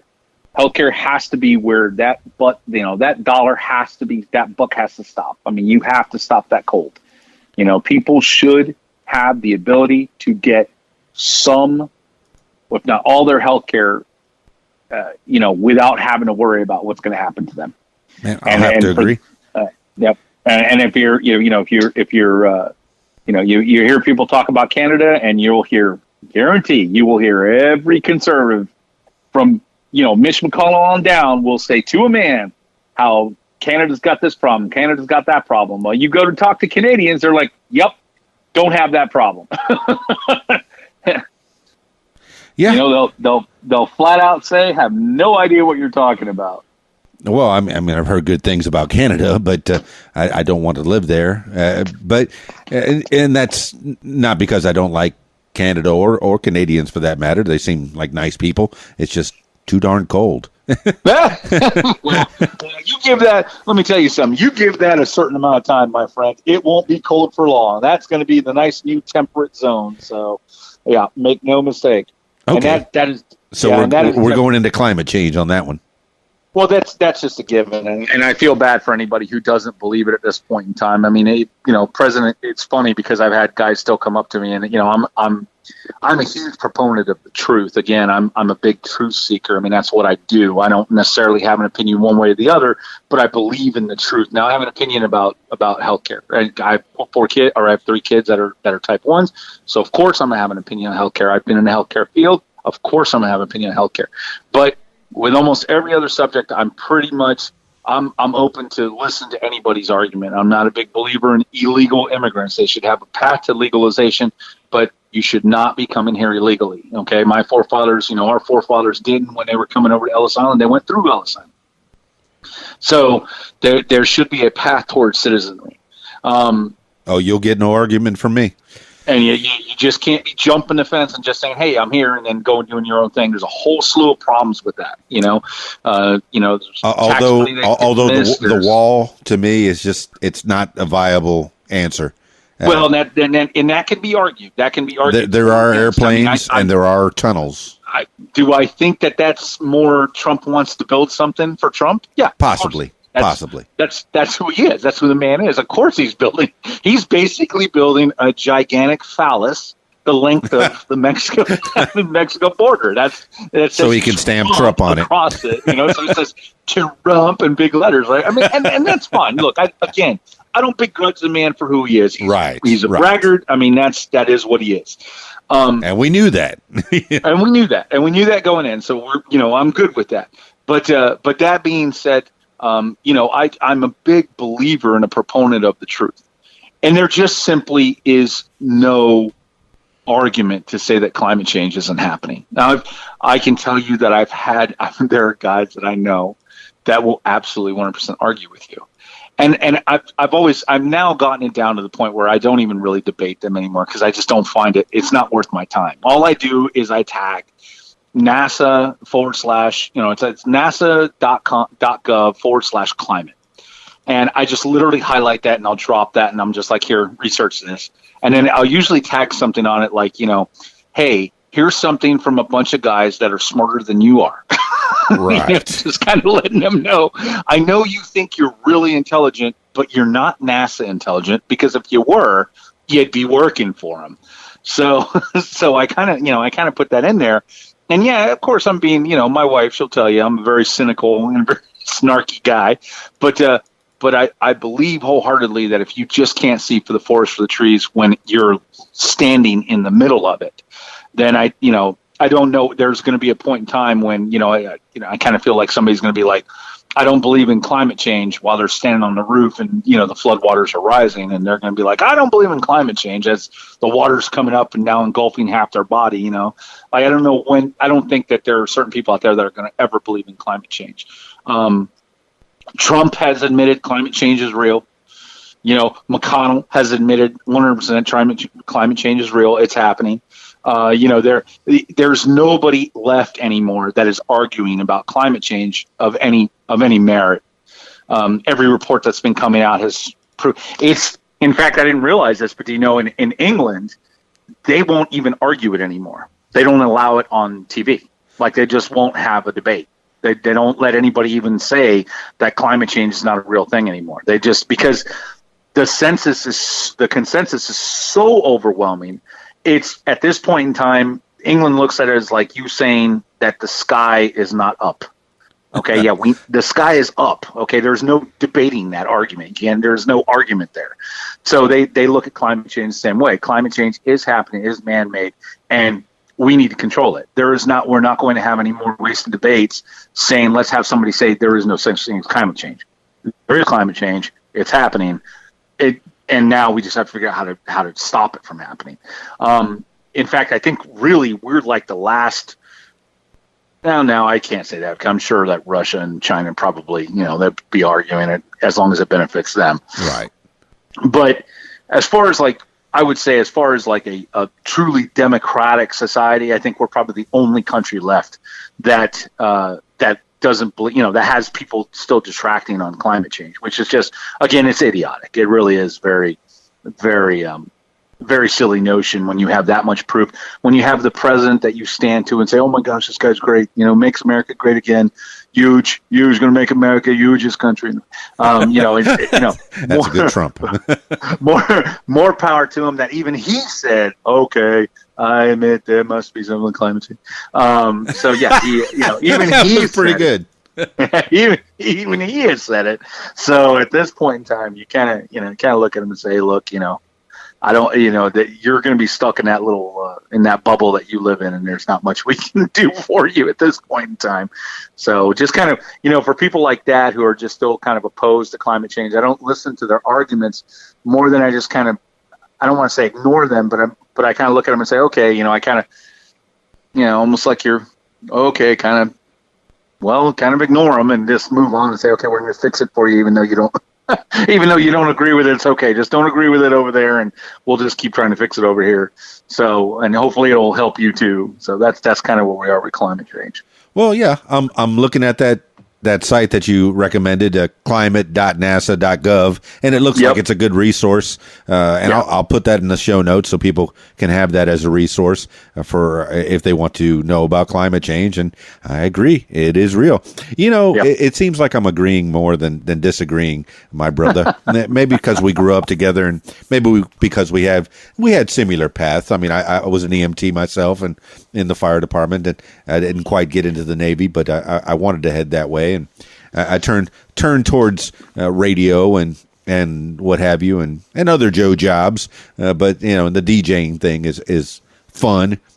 But you did some comedy. And I wonder if you're still in it at all. I did. Well, you know what? I really haven't. I haven't done it in a long time. I had a blast when I did it. It was a lot of fun. I got to go on stage at the Hard Rock Casino down in Fort Lauderdale, known for Anna Nicole Smith dying there. I know that's awful, but it's true. R.I.P. That's where she died. I'm like going, oh, wow, that's, kind of what this Hard Rock Casino is known for, is that Anna Nicole Smith died here. That was actually about that time. She had passed away, and I had gone on stage a couple of times there. That was a lot of fun. And I really enjoyed it. I also did it at the Improv in Miami in Coconut Grove. That was a lot of fun too. And got to meet a real good group of comedians that just really, really funny guys. And I got to tell you, it was one of those things I did in my life that I have no regrets whatsoever about doing. I enjoyed it immensely. Wish I was a little bit funnier with my with my comedy, but I, like I said, I have no regrets about doing it. I got some laughs, and it was a lot of fun. Obviously, I don't live in an area now where there's really any comedy clubs, but yeah, it's it was definitely a fun thing to do when I was younger. So. Oh, don't be your worst critic, and I know you will be. You're your best and your worst critic, but you were funny, and thankfully I did get to work at least one show with you in front of 6,000 screaming fans, and I was the MC, and you were the comic relief between bands when they were setting up on that 4th of July, and that was great. You remember I had to go. I'll never forget it because I ran up to that stage and I had to go to the police beforehand and warn them. I'm like, hey, can you send out a call and make sure nobody comes after me because I'm going to run up on stage and it'll look like I shouldn't be doing that, but I'm actually, it's part of the routine. So thankfully we were able to get that across the airwaves real quick before I ran up there and got, thankfully didn't get tackled by the police that were there. So thank goodness for that. But that was just one of those things that kind of an oversight on our part. Nobody had really thought about it. We're like, oh wait, we got to let the police know this. It's not some random stranger running up on stage. And I've had a lot of fun with you over the years, and that's a highlight for me. Is getting to work with my brother, entertaining thousands. It was fun. Yeah, it was a lot of fun. A lot of fun. And funny you mentioned that because that stadium. I was I'm obviously a thinker. I talk a lot and I think a lot, and I'm always looking at different things and just kind of seeing how something can be used or whatever. And I always thought that baseball stadium, that stadium was built and turned out to be basically a huge mistake. It just never got used for what it was supposed to be used for. Right. It was in Homestead, Florida. It was supposed to be for the Baltimore Orioles to come down and do their spring training, but it just never came to fruition. Never came to fruition. But what I always thought to myself was, I don't know what the dimensions are for it, but there's no real place in America that plays cricket. And cricket is a huge Caribbean sport. And I always thought to myself, this would be a great venue to bring in like international cricket teams and kind of bring the sport maybe here to America so people could actually see cricket, up close and personal. And it seemed like that would be a kind of a nice little place. But again, I don't know what's required of a cricket field. But just being the way the sport is played, it kind of, somewhat reminiscent of baseball. You have the I forgot what they call the bat and the ball, but the bowlers and all that jazz. But it just seemed like that was kind of an obvious thing that maybe people just didn't realize would be a good idea to do that, to use that stadium for. Well, that was a dream, a part of it. It was going to be changed into Sports World of Homestead, and there was a gentleman that was pouring his heart and some money into this idea where they would have soccer fields on one part and a water slide on another part, and certainly the stadium itself would be used, if not for baseball or maybe for other things. Perhaps cricket could have been in the cards, but that didn't come to fruition. Did not come. Yeah, so, did not come to fruition. So the concert that we did on the 4th of July was pretty much the biggest and the end of that part of the era of that place. Yeah, I don't even know what they're doing with that building at this point. Oh, it was leaking. It should have been knocked down because it was leaking bad. It was awful. Huh? Yeah, with the subtropical rains that happened in that part of the country, it was leaking so bad. And into they had the sky boxes were just in disarray. Terrible. I don't know what happened to it though. I've been out of South Florida since 2009. And I haven't been back. I'm so sad that I haven't been back, but work does what work has to do, and when you're taking care of a family, right? Absolutely. You got your daughter, and she's absolutely brilliant. Thank goodness for that, right? She's a brilliant little girl. Is wonderful. Yep. Yeah, that's awesome, and I think what people. That trend towards smaller classrooms, that trend towards more synergistic, I guess, approach towards learning, towards education. I mean, your wife has done a phenomenal job with really being able to take the educational tools that she's been given and to utilize real world applications to teach her daughter. And she's all the better for it, so that's something I think you're seeing across the nation. And it's a smart move. You don't want to make it where kids don't want to learn or just take it easy and coast and don't really learn anything, but you able to apply, apply solutions to real world problems, and they can see that and learn from it. I mean, that's definitely something that your wife has done, and it's definitely it's a great idea. It's fundamentally has made your daughter brilliant, so it works. It's effective. Well, I'm proud of both of them, indeed. Oddly enough, I just did listen to a podcast, and there was a study showing that smaller classes. Who would have thunk it? Yes, kids learn better in smaller classes. And well, here's part of the study that the data show: people learn better from their own, and this is going to be very polarizing, their own races as well. That's what the data shows. So an African American will learn better from an African American teacher. Well, and that of course is that makes perfect sense. I'm relatable. I'm not big into political correctness. I'm big into truth. Right. And and the truth is the truth. It doesn't matter, how unpolitically correct it is, or impolitically correct. I mean, I heard the other day that a guy wanted to identify as an alien. And I'm like, okay, well, but you're not. You're a human being. You just doesn't matter how bad. Well, but I want to identify. I was like, okay, well, how far are we going to take this political correctness? I mean, this is getting a little out of hand here. I mean, we're getting kind of crazy with it. You're not an alien. Oh, I want to identify as a lion. Guy's putting all sorts of things in his face to make him look like a lion, and he wants to be a lion or he wants to be a tiger or something like that. I'm like, but you're a human being. Your DNA isn't even remotely coded to a lion. You're a human being. Yes. So ironically, you are a lion about being a lion. There you go. And so when you read something and it may not be politically nice to hear, it may not be what you politically expedient for you to be able to say. But if it's the truth, it's the truth, and it makes perfect sense. I mean, I had a disagreement with my my youngest son's principal in school, and she's a very wonderful, very very intelligent woman, but she is African American. I'm Hispanic American, and so we had a disagreement about what my son, something with regards to my son, and of course the conversation eventually devolved into an argument over race and racial issues. And no, my son didn't do anything to incur this, but that's how the conversation had kind of had twirled into. And I told her, I said, this is it's called a logical fallacy argument, where a logical fallacy is where something is incorrect by the nature of what it is you say. She was saying, and I told her it's a false dichotomy, I think, is the type of logical fallacy it is. I can't understand what it is to be. I can't understand the black predicament in America because I'm not black. So there is no recourse for me. You understand what I'm saying? Like I can't. There's no way I can possibly. So I look at him and say, well, then what's the argument? There is no argument. Well, you can't just not have an argument.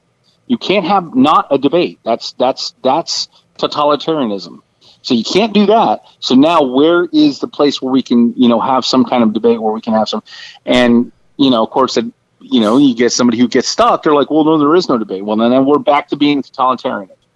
We're back to Hitler. We're back to Mussolini. We're back to fascism, or we're back to kings and queens. We're back to where you're making a unilateral decision that there's no debate. So if we're going to debate, then we have to find some kind of common ground. And if you're telling me that there is no common ground, then look at the catch-22 we're in. Do you see what I'm saying? So that's what I told him. It's a logical fallacy argument. I can't understand because I'm not black, and because I'm not black, I can't understand. And so you have to be right. But we live in a democratic society, and you can't just unilaterally say what it is you want. That may sound great to you, but it's not great for the rest of us. Yeah, one of the worst phrases that I've ever heard is agree to disagree. No, we have to have some kind of. We have to be able to get to that common ground. We have to be able to get there. Got to get there, and so So that was when I hear something like that, makes perfect sense because there's going to be a debate when you're in school. There is going to be a debate about race, and if you are a different race, it is inevitable that you will, some way, shape, or form, feel that you can't, or you will be told or explained to that there's no way you can possibly understand the plight because you are not part of that race. And so there's going to be that those disagreements that are going to happen. Now, they may not happen every day, but there's always going to be some nuance thing where you're not going to feel included because you're not of that, of that same race, so that, the same, and so you're not going to feel included, whether you're, Oriental or maybe the teacher can speak Spanish and you don't. Maybe the teacher, has a certain kind of humor and you don't, or vice versa. And those things are going to create, what the other thing that could be big is edicts, the way that you live your life. A teacher may have a Judeo-Christian edict that they live by, and another teacher may be an Islamic, live under an Islamic edict. But those two are very different. They're very different ideologies, and so you're going to have difficulty understanding perspective. Like why is the teacher saying this, or why is the student saying this? That doesn't make any sense. So because the way that they look at things fundamentally are different.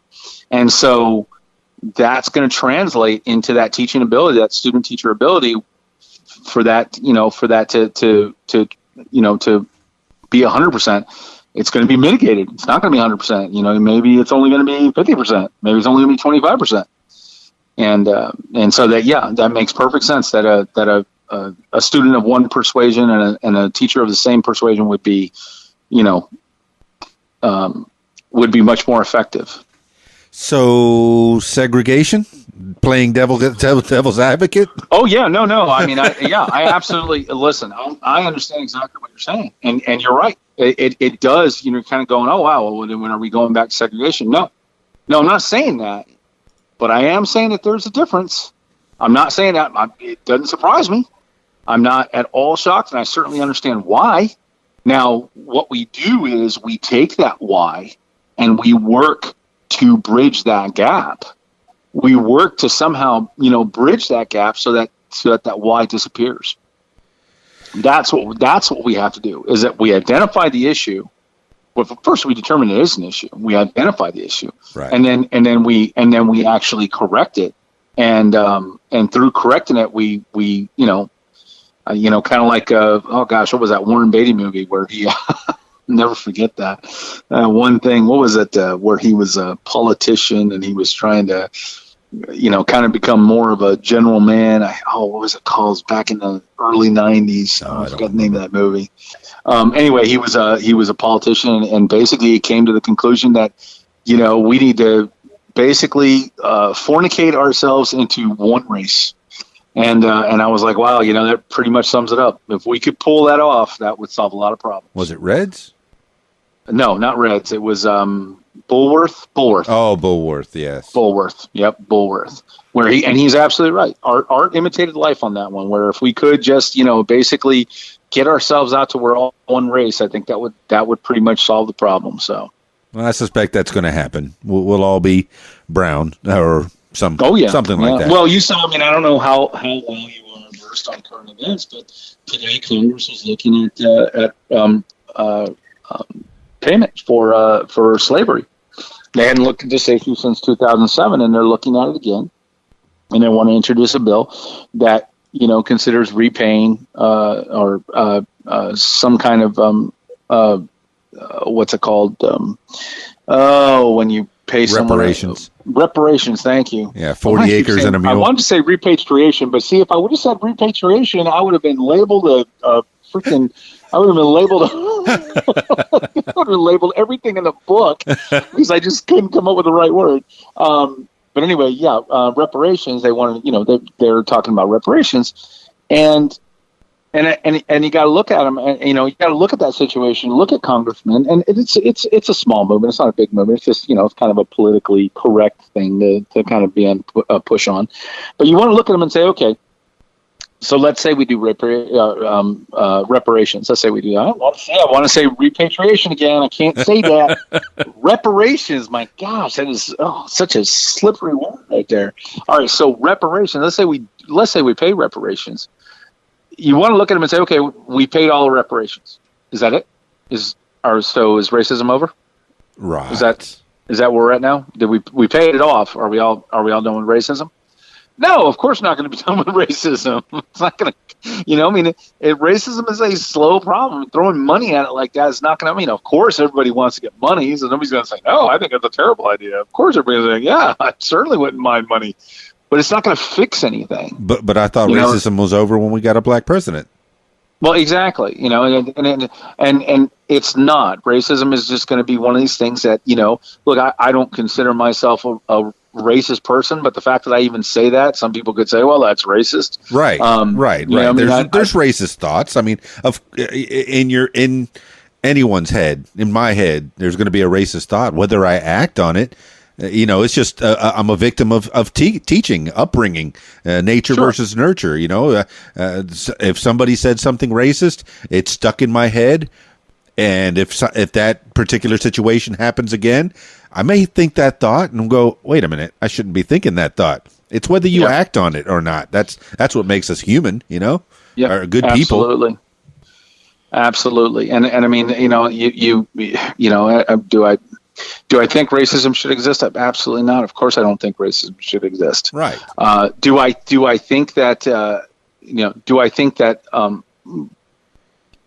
don't want to, how do I put this? I am not, look, there are more black people in jail. Right.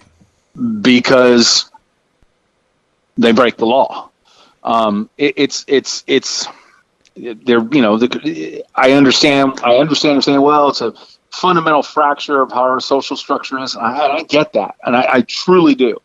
But to point at it and say, here's the problem. Okay, fine. Yeah. But they still broke the law. Okay. I mean, when you hear about a police officer, look, what happened to Philando Castilla was awful in every respect. How that police officer, I think his name was Geronimo something, Hispanic man. Yeah, that sticks police in my head. Well, I could tell you however he got off, because he got completely off. He was acquitted by the jury. I think is a travesty, because here's a man carrying a concealed weapons license, not really any trouble with the law that I'm aware of. Maybe a speeding ticket or something, but that's about it. Tells a police officer, I have a weapon, and then gets shot, which is, I have a concealed carry, and that's exactly what you're supposed to do, except for the getting shot part. That's right. Not supposed You're not supposed to happen. No. Yeah, that's not supposed to happen. That officer was 100% wrong, and that he got away with that is disgusting. And if I were, a black man, I would be, that definitely seems really hinky. I mean, that is bad stuff, and I agree 100%. Now the Michael Brown thing, the thing that happened in then here we go, because what are we gonna do? Be politically correct. Michael Brown was not a nice man. Michael Brown had just finished committing a strong arm robbery. That's why the police were talking to him. Now, should a man be shot running away from the police? No. In fact, point of fact, 1974, I think, Supreme Court heard a case whereby the officers really actually should not shoot somebody who's fleeing from the police. That's not a danger to anyone else. Again, Mike Brown had just been positively identified as committing a strong arm robbery in a store when he left and then fled from the police officer and was shot. Right. This is not a man, just so we understand each other, this is not a man that had been pulled over by a police officer and ran out of his car. The man who did that, I want to say it happened in South Carolina. I can't remember where that happened. It was in got Missouri. Caught on video. There was a guy walking along the fence line and took out his phone, and he videotaped, and you watch this cop shoot this man as he ran away from the police officer. That's a problem. Yes. You shouldn't be shooting somebody like that. Now, Mike Brown, on the other hand, I think it was Michael Brown. Is that his name? Michael Brown? Anyway. Yeah, Michael Brown. Michael Brown. Ferguson, Missouri. In Ferguson, exactly. Now, he, on the other hand, and it's funny because there was actually a couple of members of that community that even said, that guy was not a nice man. This was not a dude you wanted to let go, because he was a arch criminal. This guy was a bad guy. So there are cases on both sides where you look at it and go, okay, is that racism? Is it not racism? And when you look at how many people are incarcerated and the prevalence of them being African American, you kind of look at it and go, okay, wait, what? So what's the problem? Certainly society has kind of put, a lot of them in a position where they feel that they got nothing else, so they commit crimes. That fundamentally, though, doesn't force them to break the law. And because they break the law does not make the officers racist when they're arrested or when they're thrown in jail. You see what I'm saying? Oh, so, I see exactly what you're saying. Yeah. So it's really important. Now, one could argue are the especially simple marijuana misdemeanors, things like that, are these people being in jail for that. And there's actually even beyond that, the fact that they can't bail themselves, out of jail because they're put into a system whereby they're kind of locked in. And I'm I'm absolutely 100% against private prisons. I think they're absolutely a terrible idea. They're an awful idea. And I mean, so there are certain caveats to this conversation, but I'm getting you on the private prisons because they're wanting to keep the criminals in behind bars. Is that is that where you're heading? Fundamentally, avarice being the fundamental rule of how life, how capitalism works. They have a vested interest in making sure that they have recidivism. Okay, I'm with you on that. Yeah, they have a vested interest in you never getting out. They have a vested interest. So you're literally where you have a system of justice which is supposed to try to redirect and retrain and stop crime from happening. Private prisons literally want crime to happen. I mean that's they're going out of their way. So when you have somebody who says, you have a private prison CEO who lobbies to Congress and says, yeah, there's no reason why simple marijuana laws shouldn't be even harsher, than what they are right now. That's insane. There are states that are currently, legalizing marijuana across the board, and people are, they're not even the people currently in those states, in those jails for marijuana possession before that law was enacted. There's no grandfathering them out. They're still in prison, and they have to, request, or they have to, try to go through some process to try to get their sentences reduced. But they broke the law when the law was still illegal to do so. So they're in prison for those crimes, and that's idiotic.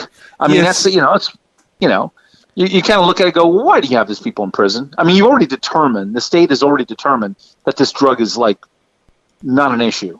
Why are you just hoarding the jails? Well, because they were breaking the law. Yeah, I get it. I understand what you're saying. What I'm saying is, look at the number of people that have broken those laws, and how far would that go to help, one, alleviate crowding, two, alleviate the suspicion that racism exists in prison, because the vast majority of those people are also people of color, and three, again, alleviate the taxpayer burden, not only the jails, but the taxpayer burden on those, for those prisoners, those inmates.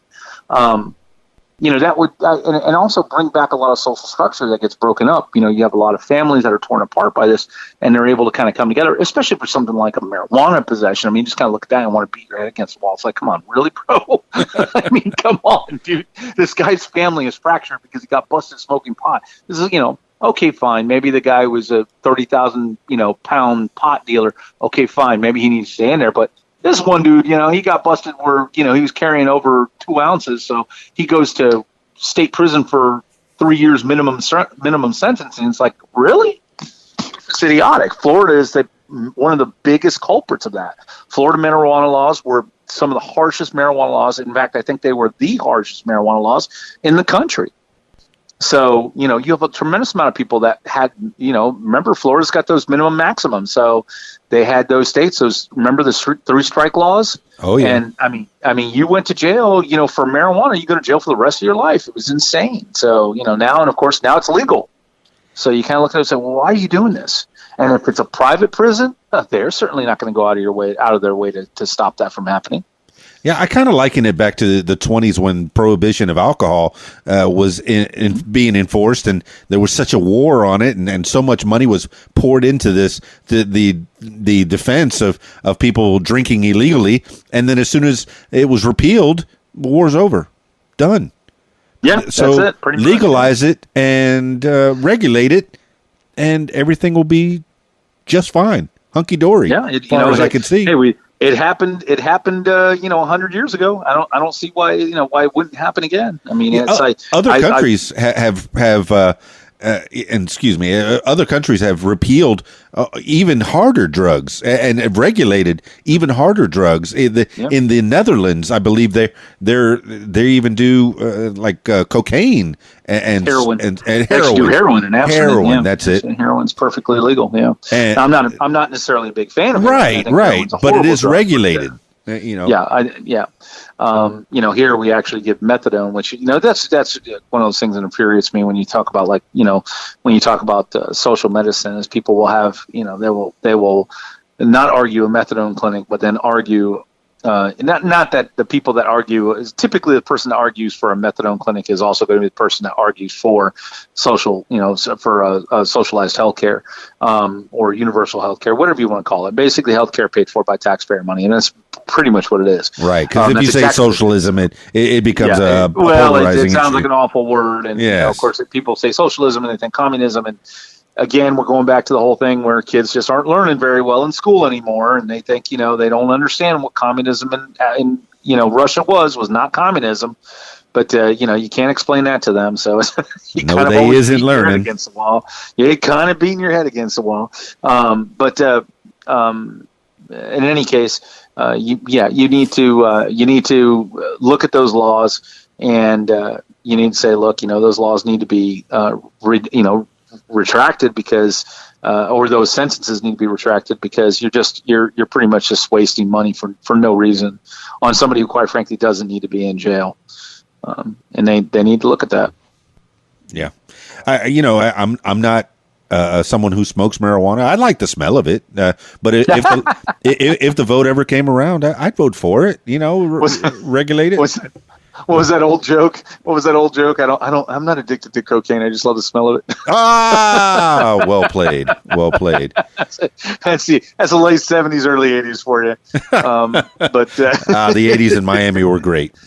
Yeah, man. Let me tell you, every dollar bill had a trace of cocaine on it. Every that was dollar crazy. bill. Yeah, great. There's actually a really good movie about that called Cocaine Cowboys. If you ever get a chance to watch it, it's phenomenal. It's almost it's a documentary style. It's incredible. A lot of stuff on there that you see, and I remember those events. I remember like that kid getting shot in the back of the car, and I remember the guy getting arrested at Miami International Airport for killing that guy like in cold blood right there in the airport. I couldn't believe it. But I remember those things, and I saw the documentary. It was just incredible. It's called Cocaine Cowboys. You really should look that up. I think you would really, really like that. And then they talked about Carlos Leader, and they talked about Norman's Cay and the island out there, and that was wild, and just really, really good. Really, really good stuff. Growing up in the Keys in the 80s, like that, late 80s, learned a lot about cocaine, and of course, crack was kind of on the rise at that point in time, and that did a lot to actually stem a lot of the drug trade because it was so virulent, so fast, so furious that it killed a lot of the users and got a lot of them arrested because it was such a horrible drug. Great movie if you want to watch it, called Cocaine Cowboys. This is not the first time that this has come up this week. I listen to podcasts all the time, and I know it's a movie from 2007, and it's something that I need to watch. And I think it's on Hulu, if I'm not mistaken. Is it? Okay. Okay. And I do have Hulu, and this portion of the podcast brought to you by Hulu streaming. And I think it's on Amazon I have Prime Hulu as well. too. I like Hulu. I've awesome. Cut the cord. I'm listening. Yeah. I have no cable, and I have the Hulu, the Netflix, and the Amazon, and that's how I primarily watch my shows now. And no cable. Wow. See, I'm so old school. I still got Time Warner Cable, which I hate. Oh my gosh, it's awful. They call themselves Spectrum now, and forever getting on the phone and calling. I'm like, it's Spinker. Oh my! I need to call Spinker and find out what's wrong with my Spinker service. Yeah, it's pretty bad. They actually have one of the. I think they're the number one. I think them and Rooms to Go are number one, number two worst rated companies in the Better Business Bureau for complaints. So yeah. Shots fired. Shots fired. You can rebuke. Yeah, Yeah, it's awful, and I'm like an idiot. I'm beating, I sit there and keep the service on. I don't know why. Why? But Yeah, exactly why. Commercials, Cocaine Cowboys is also available on Amazon Prime as well. Oh, well, there you go. There you go. So. There you go. And let me tell you, you won't be disappointed. You'll watch it, and then you'll start researching voraciously, because it's just amazing. And you go, oh wow, this is how this connects with that. This is how it connects with that. Oh, I know. I remember that. I remember this, because living in South Florida at that time, that was it was pretty common stuff. Yeah, it's on my to-do list this weekend. Yep. West Hughes, the Magpie. I knew this was going to go great. I knew you're a fountain of information, and I don't know how you remember all these things that you remember from our childhood and even beyond. All these little details that have happened over our lives. I think I just remember enough for the test and then forget it. But I'm so happy to talk to you. And if you're just joining us, this is my actual brother. My actual flesh and blood that I grew up with, and even slept in the same room in Carroll City when we had those day beds that were red, white, and blue paisley. I remember those, and we kind of slept in an L position. Yep. 2-bedroom house in Carroll City. That was great. In Florida.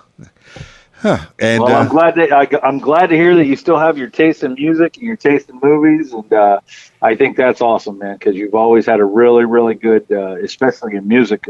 Your music aptitude is always incredible. I mean, it's almost robotic to an extent. I mean, how you're able to pull songs out and understand and get the vibe and the feel for it. It's a very, very good trait. Very, very highly developed sense for that. So.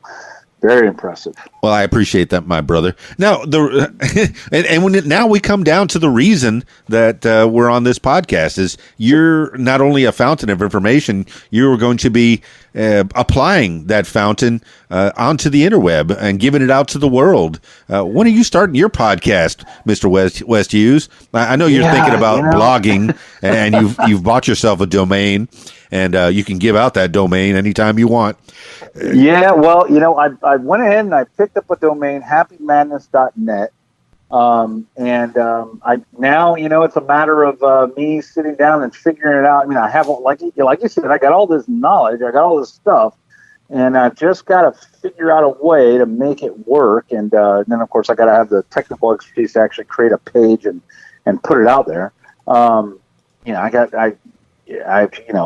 is that? What is that old saying? What is shame is knowledge when it brings no profit to the wise. And I kind of feel that's where I'm at. I got all this. I told my wife, I'm like, I got all this information. I know so much stuff, and I have such a passion for so many things, and yet I wish I'm not a wealthy man. I'm not. I wish I was, but I'm not a wealthy man. And I just got to figure out how I can at least apply it so that I can maybe help the masses. I don't know, it's kind of learn something. That's always been a big thing for me is teaching. So maybe being able to put it out there and figure out what it is that people actually want to read. I'm thinking maybe something like maybe a middle of the road kind of journalism, or a different, maybe a little bit more of a cynical take on what happens in the news daily. I've been doing a lot with Facebook, but my kids have told me that Facebook is really only for people who are 50 and above. So, God bless them. Well, my brother, Ken Hughes, I'm going to put it to you. Start a podcast. They're easy and they're free. Okay. You go to anchor.com where I have my podcast loaded up, and you can start your podcast for free. You can do it on the phone. You can record on the phone. Whenever I do stuff on the phone, I just plug a cheap lavalier mic that costs me less than $10 into the phone, and just away you go. I mean, right now I'm using a little bit better recording equipment, so we get a better sound quality. I'm using the Zoom H4n Pro. I have the phone plugged into one side of it and a microphone plugged in the other. I'm using a Shure 100 mic, and it works just fine.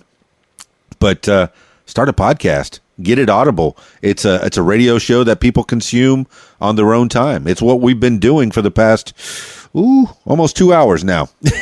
Wow. Yeah, and we haven't even scratched the surface of what you know. We've gotten gems. We've gotten little tidbits of information, but you've got pearls of wisdom that need to be sent out there to the universe, to the known universe, and maybe beyond. I'm sure that it's something that you should consider, and you can host it at your happymadness.net. Is that where you're at? What was that? Say that again. Yeah, happymadness.net. Yes. Oh, why didn't you get the .com, son? Well, it's actually purchased already. A lot of sites, what they'll do is they'll purchase it and they'll kind of hold it in check for you and just kind of. Okay, but you actually did buy happymadness.net. Yeah. Yeah, because there's nothing on it right now. But a lot of companies, what they'll do is a lot of just like freelance companies will buy names and just hold on to them, and then they'll sell them to somebody who wants them. So buy another name, sense? Man. Get your name. Get Ken Hughes. Oh no, I'm happy with Happy Madness because I that's kind of how I feel. This world kind of runs. Happy Madness. I love that name, and it's very telling of the human condition. Now, I always say, history doesn't repeat itself. Human nature does. So it's just it's kind of this all happy insanity that we all kind of live in and kind of make it work, and we hopefully don't kill each other or kill ourselves off in the process. I like that. I like the sound of it, my brother. And before I hang up, I want to make sure I got that name out to you.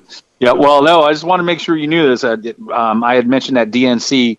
That DNC chair earlier in the it was Debbie Wasserman Schultz was who it was, and at the DNC, and I just wanted. And she's the one that killed Bernie's career, and yep. She was a snake in the grass, and she was what she did was unconscionable, and my estimation, I think it was very, very tantamount to just it was. I don't know. It was awful. It was awful. It was very un-American. As un-American as it gets. So if it wasn't for her, do you think Bernie had a chance? Oh, Bernie would have won. No, even Trump himself had said that one person he feared facing was Bernie Sanders. He did not want to face him because he knew that there was nothing to dig him on. The most you could dig him on is that he's kind of frumpy and kind of not necessarily nice personality, but you can't argue with him on his points and the way he is. I mean, everything that you've seen that's a negative about him had to been taken out of extreme, proportion. And the money he's gotten, he's a millionaire now. Well, the only reason he's a millionaire is because he inherited a home from Maine that his wife's mom had left to him. And that home happened to be worth like $500,000. So it put him in that $1 million tax, that $1 million bracket net worth. And so now he's considered a millionaire, but it's only because his wife's mother actually passed away and they got inherited a home. So they did it no different than anybody else, in America. If they had a family member that had a home that they had lived in for 60 years and the home had accrued value. And when you died, you give it to your kids. I mean, it's exactly how they've done it. And so, I mean, he's not a guy who takes money from any corporation. He's not a man. If there was one word to really describe him, it would be integrity, because he has always stood fast by his ideals and goals, and he has never wavered from them. And that is not something that any other politician I can think of could actually dare say. He is as rock steady as they come. Now, you may not like his opinion, but to challenge his integrity, that's a big issue. Yeah, I don't think anybody would have a right to do that. You might have a right to do it, but I don't think you'll win that. And I know Trump knew that, and Trump's integrity is the exact opposite. His integrity can be challenged. It's breakfast time. You can attack his integrity. Oh, look, it's lunchtime. Let's attack his integrity again. I mean, it's a daily thing with him to go after his integrity because, he obviously has a lot of issue with that. And I'm sorry, I don't mean to beleaguer the political aspect of it, but he's very much what you see going on with society, where As a matter of fact, this is one of the reasons why I left South Florida. I'll never forget this. I was in Publix, and Publix is a big supermarket chain down in South Florida. And we were walking into Publix, and I'll never forget, I saw a guy walk towards me. He had a shirt on, and on his shirt it read, "I will step on you to get ahead." And I just saw that, and I was like, well, I'm a pretty big, Christian guy. I'm a big believer in the book. I'm a big believer in Jesus' teachings. And I remember that the only time Jesus showed any kind of hostility was when he kicked the bankers out of the church. And right. Money changes. That guy, here he is, the son of God, a piece of God himself, who looks and says, think about your fellow man. And that is how this entire country is founded. Those principles that Jesus taught, the Judeo-Christian edict, is how this entire country was founded on. This is what the principles we were founded on. And I think Trump really does a lot to erode those principles. I think he does not think about others. He thinks about himself. He's not selfless. He's selfish. There's a difference, and that small minor change in those words, it changes the entire dynamic of whether or not you can really, and I'm not trying to be judgmental, but you kind of look at yourself and say, am I a good Christian? If all I care about is what's best for me, and we are a sociological animal, and we live under this passive Judeo